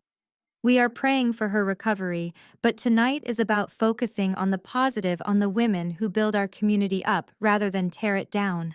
I watched her smile bravely for the camera, flawlessly painting me as a bitter, unstable, vindictive villain who had betrayed her own blood out of pure, unadulterated jealousy. She was standing in a room full of powerful people, building a fortress of public opinion to keep me out and protect her fragile ego. She failed to realize that I did not need an invitation to enter a building I was about to own. I muted the live stream, the silence washing back over my office. I picked up the heavy encrypted phone resting on my desk. I did not call a crisis public relations firm to counter her vicious lies. I did not call the local police to complain about defamation. I simply dialed the direct, heavily secured international line of my proxy holding firm in Geneva. The line rang twice before clicking over to a secure connection. "Ms. Wilson," my lead broker said, his voice crisp, efficient, and entirely professional. "We have finalized the exhaustive due diligence on the Beaumont Hospitality Group. The corporate ownership conglomerate is currently carrying $42 million in high-interest mezzanine debt. They over-leveraged their assets during the recent renovations and are currently on the verge of a catastrophic default. The primary creditors are highly motivated to offload the toxic debt immediately." I glanced back at the monitor. Vivian was currently clinking a crystal champagne flute with a state senator, her smile bright and completely hollow. She thought true power was determined by the designer label on your dress and the guest list at your parties. She had absolutely no concept of structural institutional leverage. "Execute the purchase," I instructed, my voice flat, cold, and echoing with absolute finality. I did not just buy a VIP ticket to her charity gala. I authorized a multi-million-dollar hostile buyout using the heavily diversified, legally untraceable yields from my offshore tech patents. I was purchasing the entirety of the crippling debt held by the venue's ownership group, restructuring it instantaneously through my anonymous shell corporation, and acquiring the controlling majority interest in the physical property itself. "Consider it done, Ms. Wilson," the broker replied without a trace of hesitation. "The wire transfers are clearing the international protocols now. The holding company will initiate the debt assumption protocols immediately. The property deeds, the operational management rights, and the absolute controlling interest of the Beaumont Hotel will officially transfer to your corporate entity by close of business today. Ensure the current hotel management team is notified of the ownership change the exact second the transfer clears," I added smoothly, "and inform them that the new primary stakeholder will be arriving for a comprehensive on-site inspection this evening." "Understood. We will finalize the paperwork." I hung up the phone and placed it gently back onto the mahogany desk. I looked at the digital clock displayed in the corner of my monitor. It was currently 6 o'clock in the evening. The Women of Excellence Gala was officially scheduled to begin its primary program in 2 hours. I stood up from my desk, smoothing the front of my tailored black trousers. I did not feel the need to wear a gown. I was not attending a party. I was conducting a hostile corporate takeover. By 8 o'clock tonight, I would not just be a banned, unwanted guest standing on the sidewalk. I would be the absolute, undisputed owner of the ground my mother was currently standing on. I leaned back against the plush cream leather seats of the chauffeured Maybach, allowing the ambient silence of the heavily armored vehicle to settle my pulse. The tinted windows turned the glittering skyline of downtown Atlanta into a rapid blur of neon and gold, isolating me completely from the chaotic energy of the city streets. I unlocked my encrypted smartphone one last time. A brief text message from my best friend Tara confirmed that the primary objective was secure. Malik was bathed, fed, and currently fast asleep in her guest bedroom, after an exhaustive marathon session of building his new robotics kit. He was entirely safe, thoroughly insulated from the toxic, catastrophic fallout of the empire I was actively dismantling. I locked the screen and slipped the heavy device into my clutch. My son was protected. Tonight was exclusively about Vivian. I looked down at my reflection in the darkened window glass. I was wearing a custom-made floor-length emerald silk gown. The heavy fabric clung to my frame with absolute architectural precision, the rich jewel tone contrasting spectacularly against my dark skin. The deep plunging neckline and the aggressive high thigh slit were bold, unapologetic, and fiercely glamorous. For 35 years, Vivian had meticulously policed my wardrobe with an iron fist. She had forced me into muted navies, shapeless beige cardigans, and highly conservative, unmemorable cuts. Her explicit lifelong goal was to ensure I blended seamlessly into the wallpaper, fading entirely into the background, so my sister Kendra could perpetually command the center stage. Vivian had mandated that I remain the plain, serious, invisible sister, a convenient prop to contrast against Kendra's manufactured brilliance. I had spent a lifetime shrinking myself to make them comfortable. Tonight, I was the absolute epicenter of gravity, and I was going to ensure they choked on the spectacle. The Maybach glided to a remarkably smooth halt in front of the grand illuminated entrance of the Beaumont Hotel. The valet rushed forward, pulling the heavy door open with practiced urgency. I stepped out onto the concrete plaza, my diamond-encrusted stilettos flashing dangerously under the brilliant marquee lights. The reaction from the street was instantaneous and explosive. A massive swarm of local paparazzi and society photographers, initially gathered to capture Vivian's tragic matriarch routine, immediately pivoted their heavy lenses toward me. The rapid-fire strobes illuminated the humid night air, temporarily blinding, while reporters began screaming rapid-fire questions over the barricades. They demanded statements about Terrence's felony drug arrest. They yelled questions about Preston's suspended law license and his impending federal embezzlement trial. I did not break my stride. I kept my chin elevated, my posture flawless, and my expression an unreadable mask of absolute terrifying power. I ignored the screaming press and swept gracefully up the velvet-lined stairs toward the main lobby. The heavy brass doors were hauled open by the hotel's bell staff, granting me access to the sprawling marble-floored interior. The elegant sound of a live classical string quartet echoed softly from the mezzanine level, above an absurdly peaceful contrast to the financial violence I had just executed from my home office. Directly ahead of me stood the primary security checkpoint for the Women of Excellence Gala. 4 burly private security contractors stood behind a thick velvet rope, their hands resting cautiously near their belts, holding illuminated clipboards and communication radios. I knew exactly what was pinned to the top of those clipboards. Vivian had printed a high-resolution headshot of my face and explicitly instructed the entire security apparatus to treat me as a hostile, highly dangerous trespasser. She had ordered them to remove me with physical prejudice the second I stepped foot inside the lobby. I walked directly toward the head of security, a tall, imposing man with a coiled earpiece. As I approached, I watched his eyes dart aggressively from my face down to his clipboard. Recognition flared in his pupils. His jaw tightened, and his hand instinctively reached up to press the radio at his shoulder. He drew a breath, preparing to issue the command to have his men physically restrain and eject me from the premises. Before he could speak a single word, the general manager of the Beaumont Hotel, a frantic sweating man in a bespoke tuxedo, sprinted across the lobby marble and violently grabbed the security guard's wrist. The manager yanked the guard backward, his face pale with absolute, unadulterated terror. He whispered frantically into the guard's ear, pointing a trembling finger toward me. The guard's eyes widened to the size of dinner plates. The color drained from his face as he looked back at me, no longer seeing a banned, estranged daughter attempting to crash a charity event. He was looking at the new majority stakeholder of the entire building. He was looking at the woman who literally owned the concrete beneath his boots and who currently paid his contracting firm's invoice. The hotel manager stepped back, completely terrified, and bowed his head in deep, silent submission.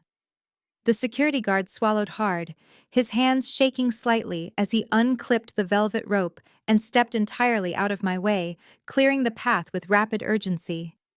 I did not offer them a single glance of acknowledgement. I swept past the dismantled security desk, my emerald silk train gliding silently across the polished marble floor. I bypassed the crowded cocktail reception area and walked straight toward the heavy gold-leaf double doors of the grand ballroom.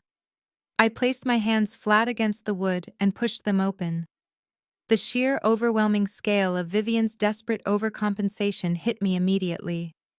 The cavernous room was a suffocating display of hanging white orchids, glittering crystal chandeliers, and hundreds of Atlanta's most influential political and social figures sitting at perfectly arranged banquet tables.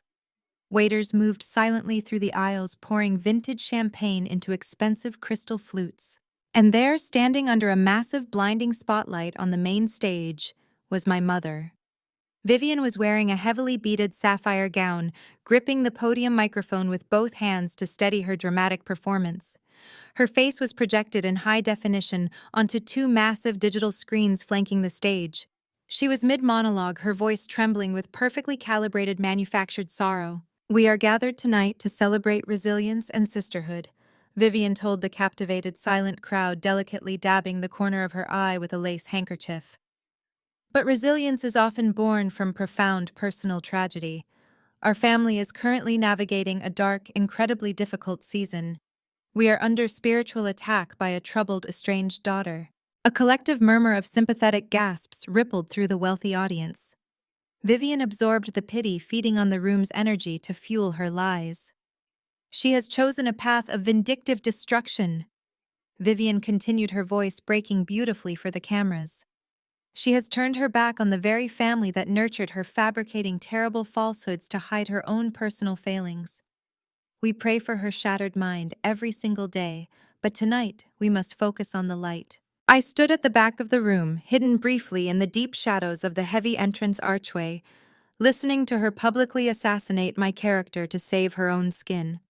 She was actively using my name as a human shield to distract the city from Terrence's felony drug charges and Preston's massive federal indictments.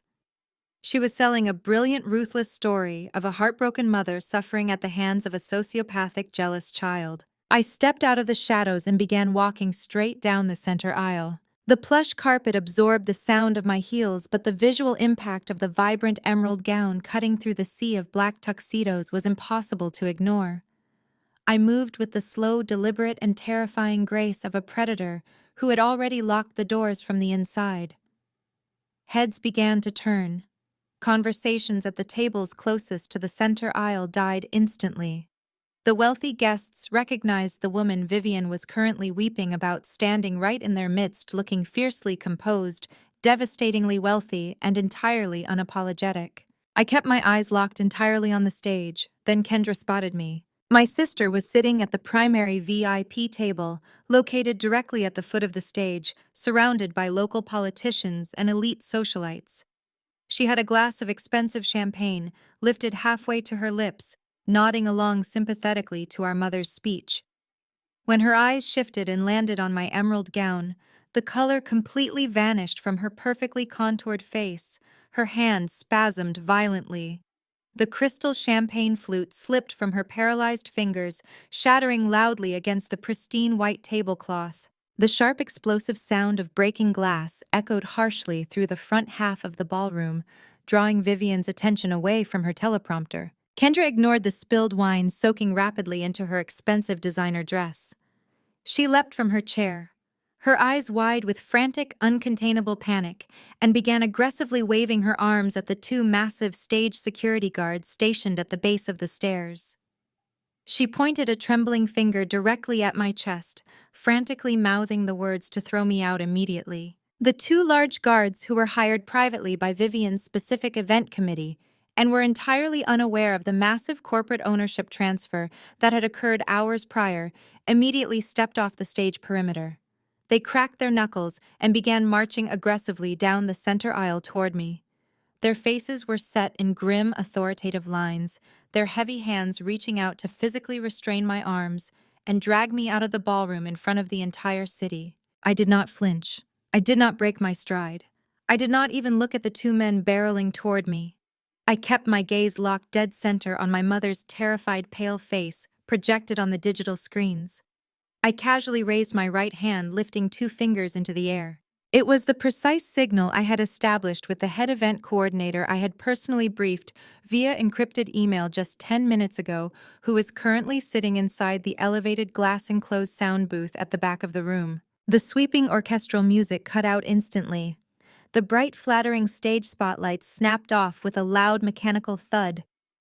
A heavy, jarring electronic squeal ripped aggressively through the ballroom speakers, causing several guests to cover their ears.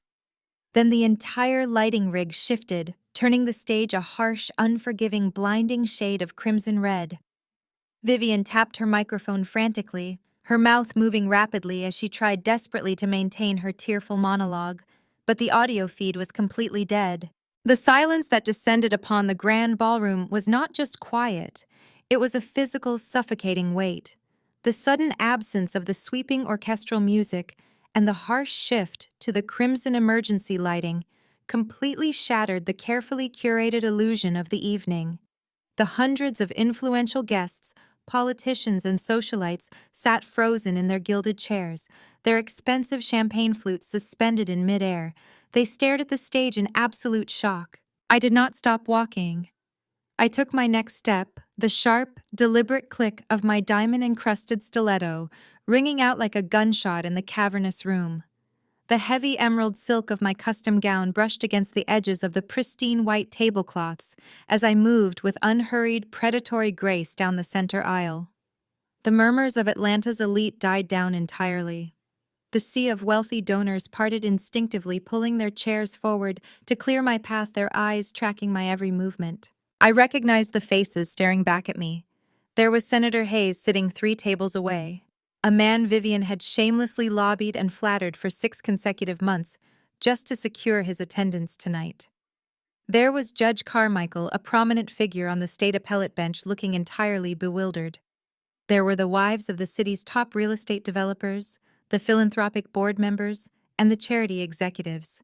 These were the architects of Atlanta high society.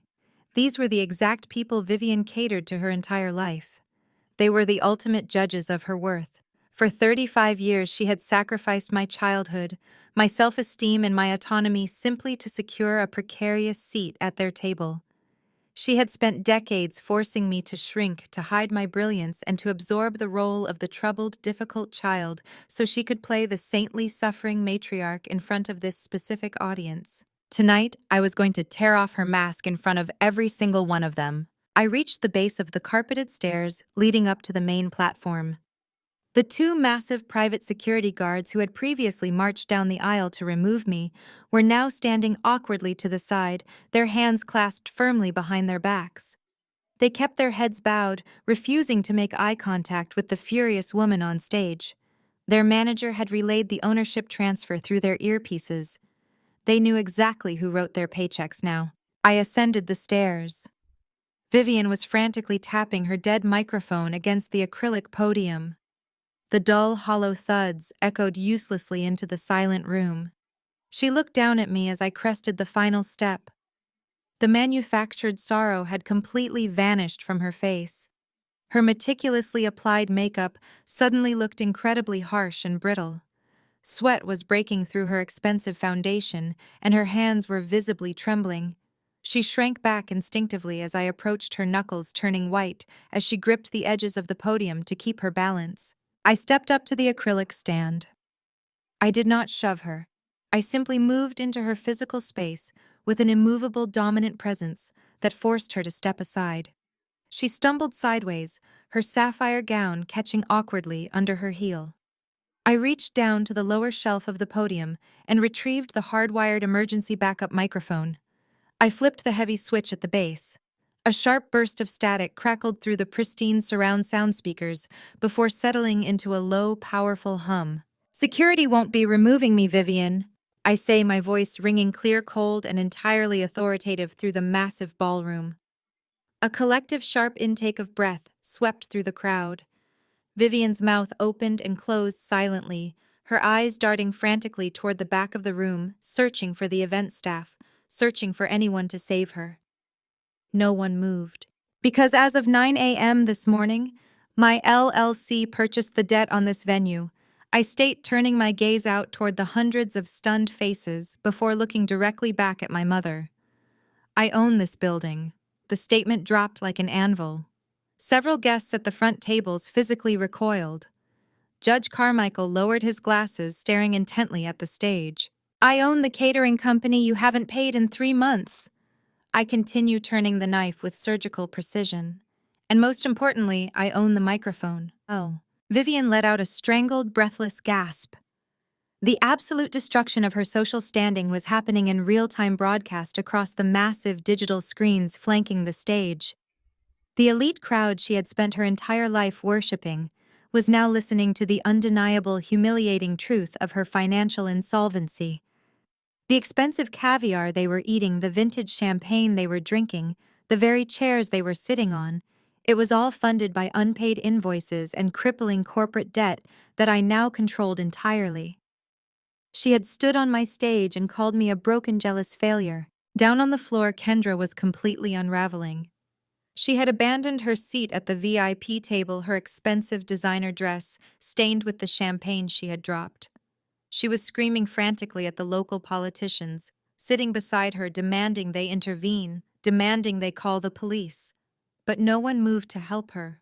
The wealthy and powerful do not align themselves with a sinking ship. They simply sit back and watch the wreckage burn. Kendra lunged toward the stage stairs, her face twisted in an ugly, desperate rage, but the 2 security guards immediately stepped forward, crossing their massive arms and blocking her path entirely. She was trapped on the floor, forced to watch her carefully curated world disintegrate. I turned my attention back to the acrylic podium. I pulled my encrypted smartphone from my emerald clutch. I kept my movements slow, deliberate, and entirely calm. A stark contrast to the chaotic, hyperventilating panic radiating from Vivian standing just 3 feet away. I located the heavy auxiliary cord resting next to the soundboard interface on the podium. I picked it up and plugged it directly into the base of my phone.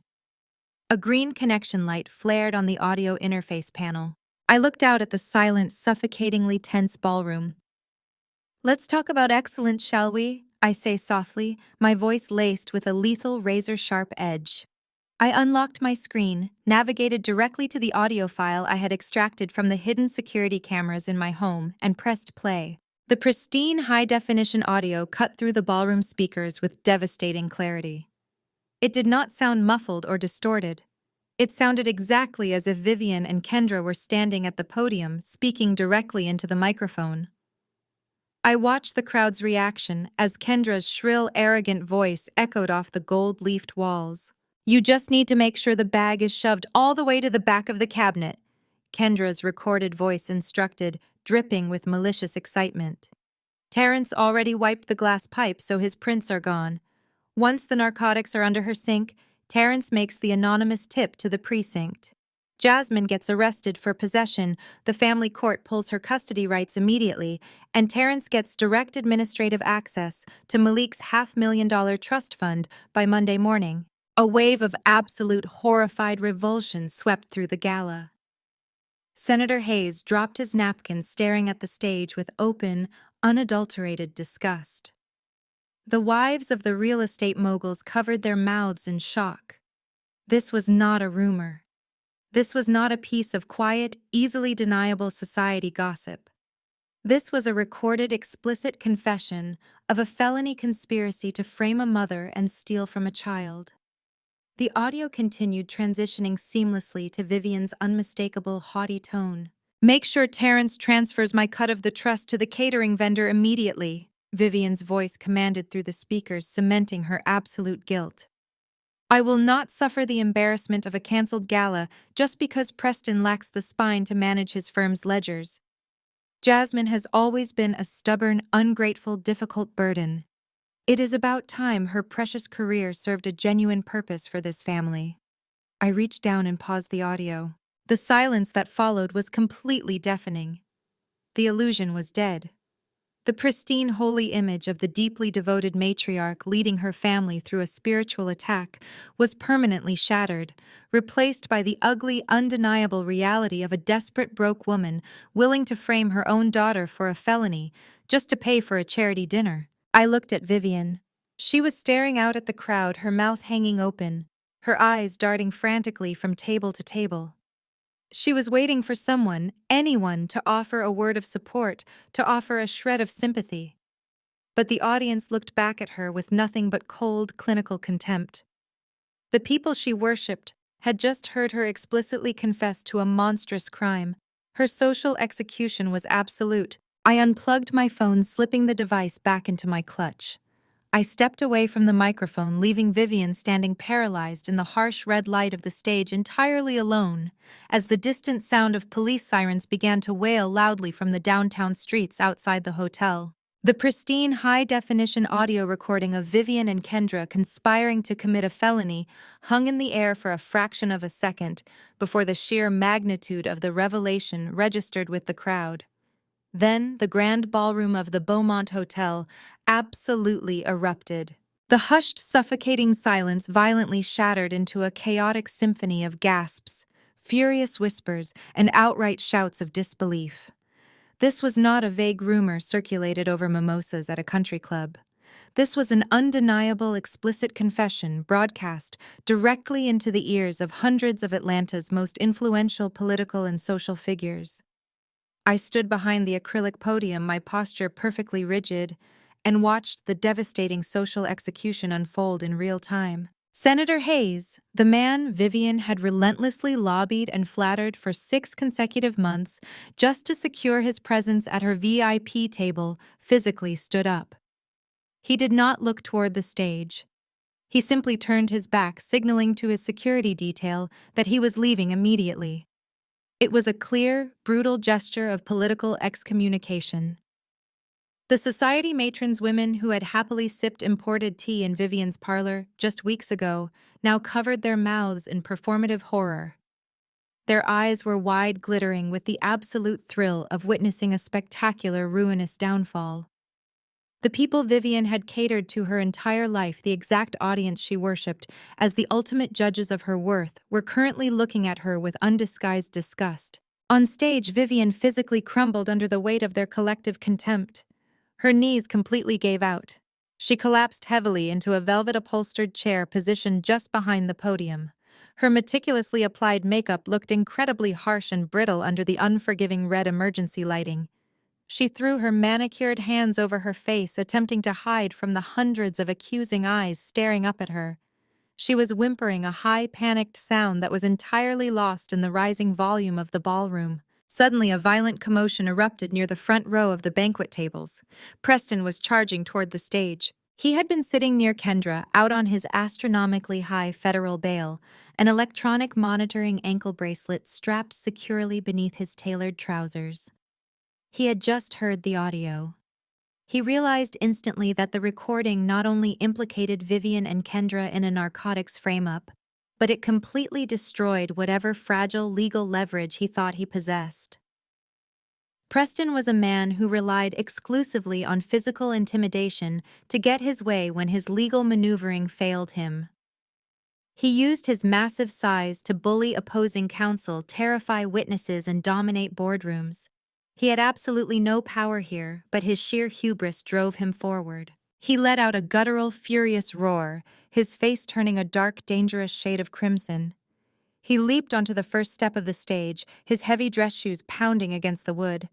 He was lunging directly toward the podium, his hands outstretched violently, determined to rip the auxiliary cord from the soundboard and physically stop the audio from looping.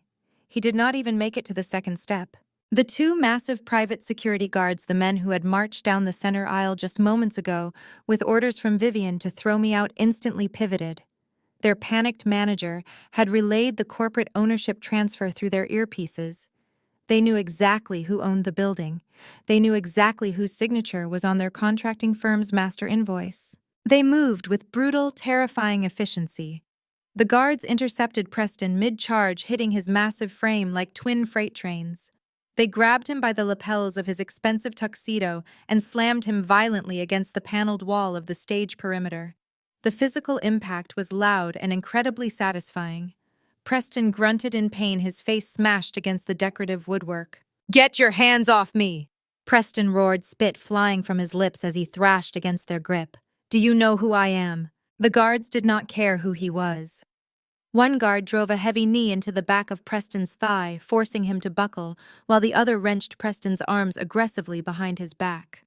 The sharp, distinct ratcheting sound of heavy-duty plastic zip ties cutting through the ambient noise of the crowd signaled the absolute end of Preston's authority. The former high-powered, untouchable corporate attorney was neutralized, struggling and red-faced, reduced to nothing more than a restrained thug in front of the very people he used to golf with. I ignored his pathetic struggles entirely. I turned away from the podium and walked slowly over to the chair where Vivian was weeping into her hands. I stood over her, my shadow falling across her trembling shoulders. I looked directly down at my mother, my voice entirely unwavering, carrying no anger, only the cold, heavy weight of absolute truth. "You called me a failure because I did not marry for money, and I did not beg for your approval." I stated the acoustics of the stage, carrying my words to the first few rows of silent watching guests. "You put a white man on a pedestal who stole millions from his own clients, and you actively sacrificed your own flesh and blood to protect your fragile social status. You were willing to send the mother of your grandson to prison, just to pay for a charity dinner." Vivian lowered her hands. Her face was a wet, ruined mask of mascara and absolute terror. She looked up at me, her lips trembling as she tried to form a coherent sentence, trying desperately to find a lie that could save her from the reality of the room. I did not give her the opportunity to speak. I unclasped my emerald silk clutch. I reached inside and pulled out a thick, heavy stack of officially notarized property deeds. I held them by the corner for a brief second before dropping them directly onto her lap. The heavy paper hit the beaded fabric of her sapphire gown with a definitive hollow thud. Vivian stared down at the documents, her eyes darting across the legal seals and the prominent banking logos printed on the header. "You leveraged your Buckhead estate to post Preston's bail," I explained smoothly, my tone strictly analytical, as if I were dissecting a routine corporate merger. "It was a terrible, desperate financial decision. When he defaults on his legal obligations, and he absolutely will, the bank will immediately initiate foreclosure proceedings on your home." Vivian gasped, her hands shaking violently as she hovered over the paperwork, terrified to actually touch it. "But do not worry," I continued, leaning in slightly, ensuring she heard every single syllable. "I bought the mortgage. My LLC purchased the debt portfolio from your commercial lender 2 hours ago. I am the sole lien holder on the property. You have exactly 30 days to vacate my property." The wail of police sirens that had been growing steadily louder outside the Beaumont Hotel suddenly reached a deafening crescendo. The heavy brass doors of the grand ballroom were pushed open by a dozen uniformed Atlanta police officers. The elite crowd parted for them, like the Red Sea shrinking away from the center aisle to avoid any association with the impending arrests.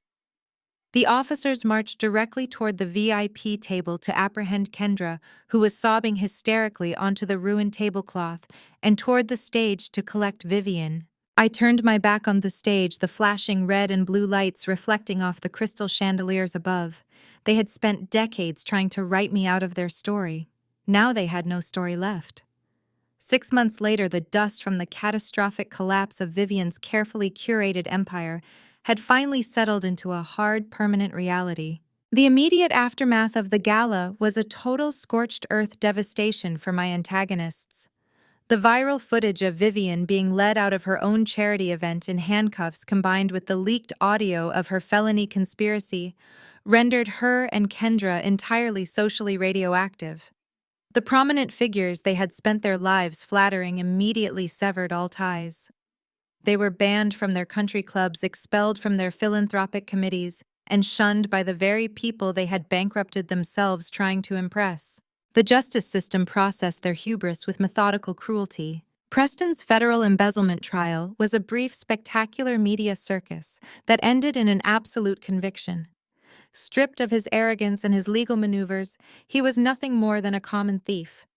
He is currently sitting in a medium security federal prison, serving a mandatory 10-year sentence. His prestigious law license is permanently revoked, and every asset he ever managed to hide was seized by federal marshals to pay restitution to the clients he defrauded. Terrence faced a similarly bleak reality. Unable to afford a competent defense attorney and confronted with the irrefutable fingerprint evidence on the narcotics pipe and the recorded conspiracy audio, his bravado completely evaporated. He accepted a harsh, unforgiving plea deal from the district attorney for the felony drug frame-up. He is serving 3 years behind bars in a state facility. But the criminal sentence was only a fraction of his punishment. As a direct condition of his plea agreement combined with the overwhelming evidence presented in family court, Terrence suffered the total irrevocable termination of his parental rights. He is legally permanently excised from Malik's life. There will be no more extortion attempts. There will be no more manipulative custody filings. There will be no more weekends spent agonizing over my son's physical safety. Terrence is a ghost. I enforced the 30-day eviction notice on the Buckhead estate down to the very last available minute. When the deadline expired, the sheriff's deputies arrived to change the locks, forcing Vivian and Kendra out onto the street with nothing but the clothes they could fit into a few suitcases. Stripped of their assets, socially blacklisted, and buried under a mountain of insurmountable legal fees from their own ongoing conspiracy charges, they were forced into a bleak, unrecognizable new existence. They are currently living together in a cramped, poorly ventilated 2-bedroom apartment in a dismal, forgotten suburb on the far outskirts of the city. To afford their monthly rent and basic groceries, they are working entry-level retail jobs. Kendra spends her days under harsh fluorescent lights folding discounted denim and organizing clearance racks at a dying department store. Vivian, the woman who once believed she was the undisputed queen of Atlanta society, now stands behind a cash register for 8 hours a day. She is forced to wear a polyester uniform, forced to smile, and forced to serve the very working-class people she spent her entire life looking down upon.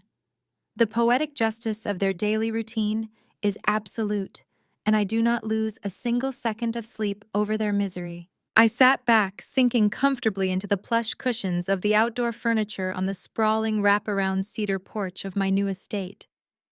The morning air was crisp and incredibly clean, carrying the fresh scent of pine needles and morning dew. The property was massive, heavily gated, and surrounded by acres of ancient, protective oak trees. I held a large ceramic mug of dark roast coffee in my hands, letting the comforting heat seep into my palms. Out in the vast, perfectly manicured green expanse of the front yard, Malik was running full sprint. He was laughing loudly, a bright, unburdened sound that echoed across the property, throwing a bright yellow tennis ball for his wildly energetic new golden retriever puppy. His childhood was finally secure. He was completely insulated from the toxic narcissism, the manipulation, and the endless, suffocating pressure of my former family.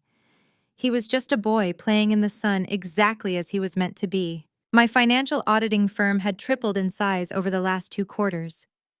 The high-profile nature of my corporate buyout of the Beaumont Hotel, combined with my pristine, unshakable reputation for ethical auditing, had secured massive long-term contracts with several international conglomerates.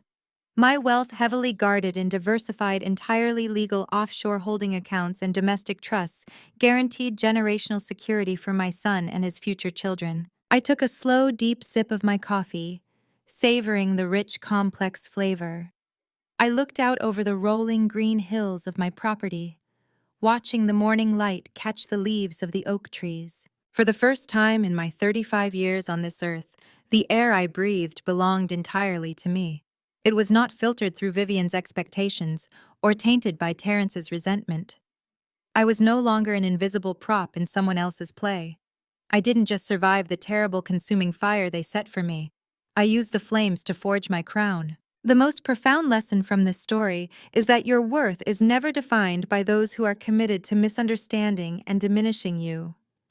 When toxic family members try to extinguish your light to preserve their fragile egos, the most powerful revenge is not merely survival, but spectacular success, built entirely on your own terms. True power comes from establishing impenetrable boundaries, securing your independence, and refusing to play a rigged game. By actively walking away from their manipulative narrative, you create the space to forge your own crown and build a life grounded in authenticity and unshakable self-respect. If this story of reclaiming your power resonated with you, please hit the like button and subscribe for more empowering journeys of triumph over toxic family dynamics.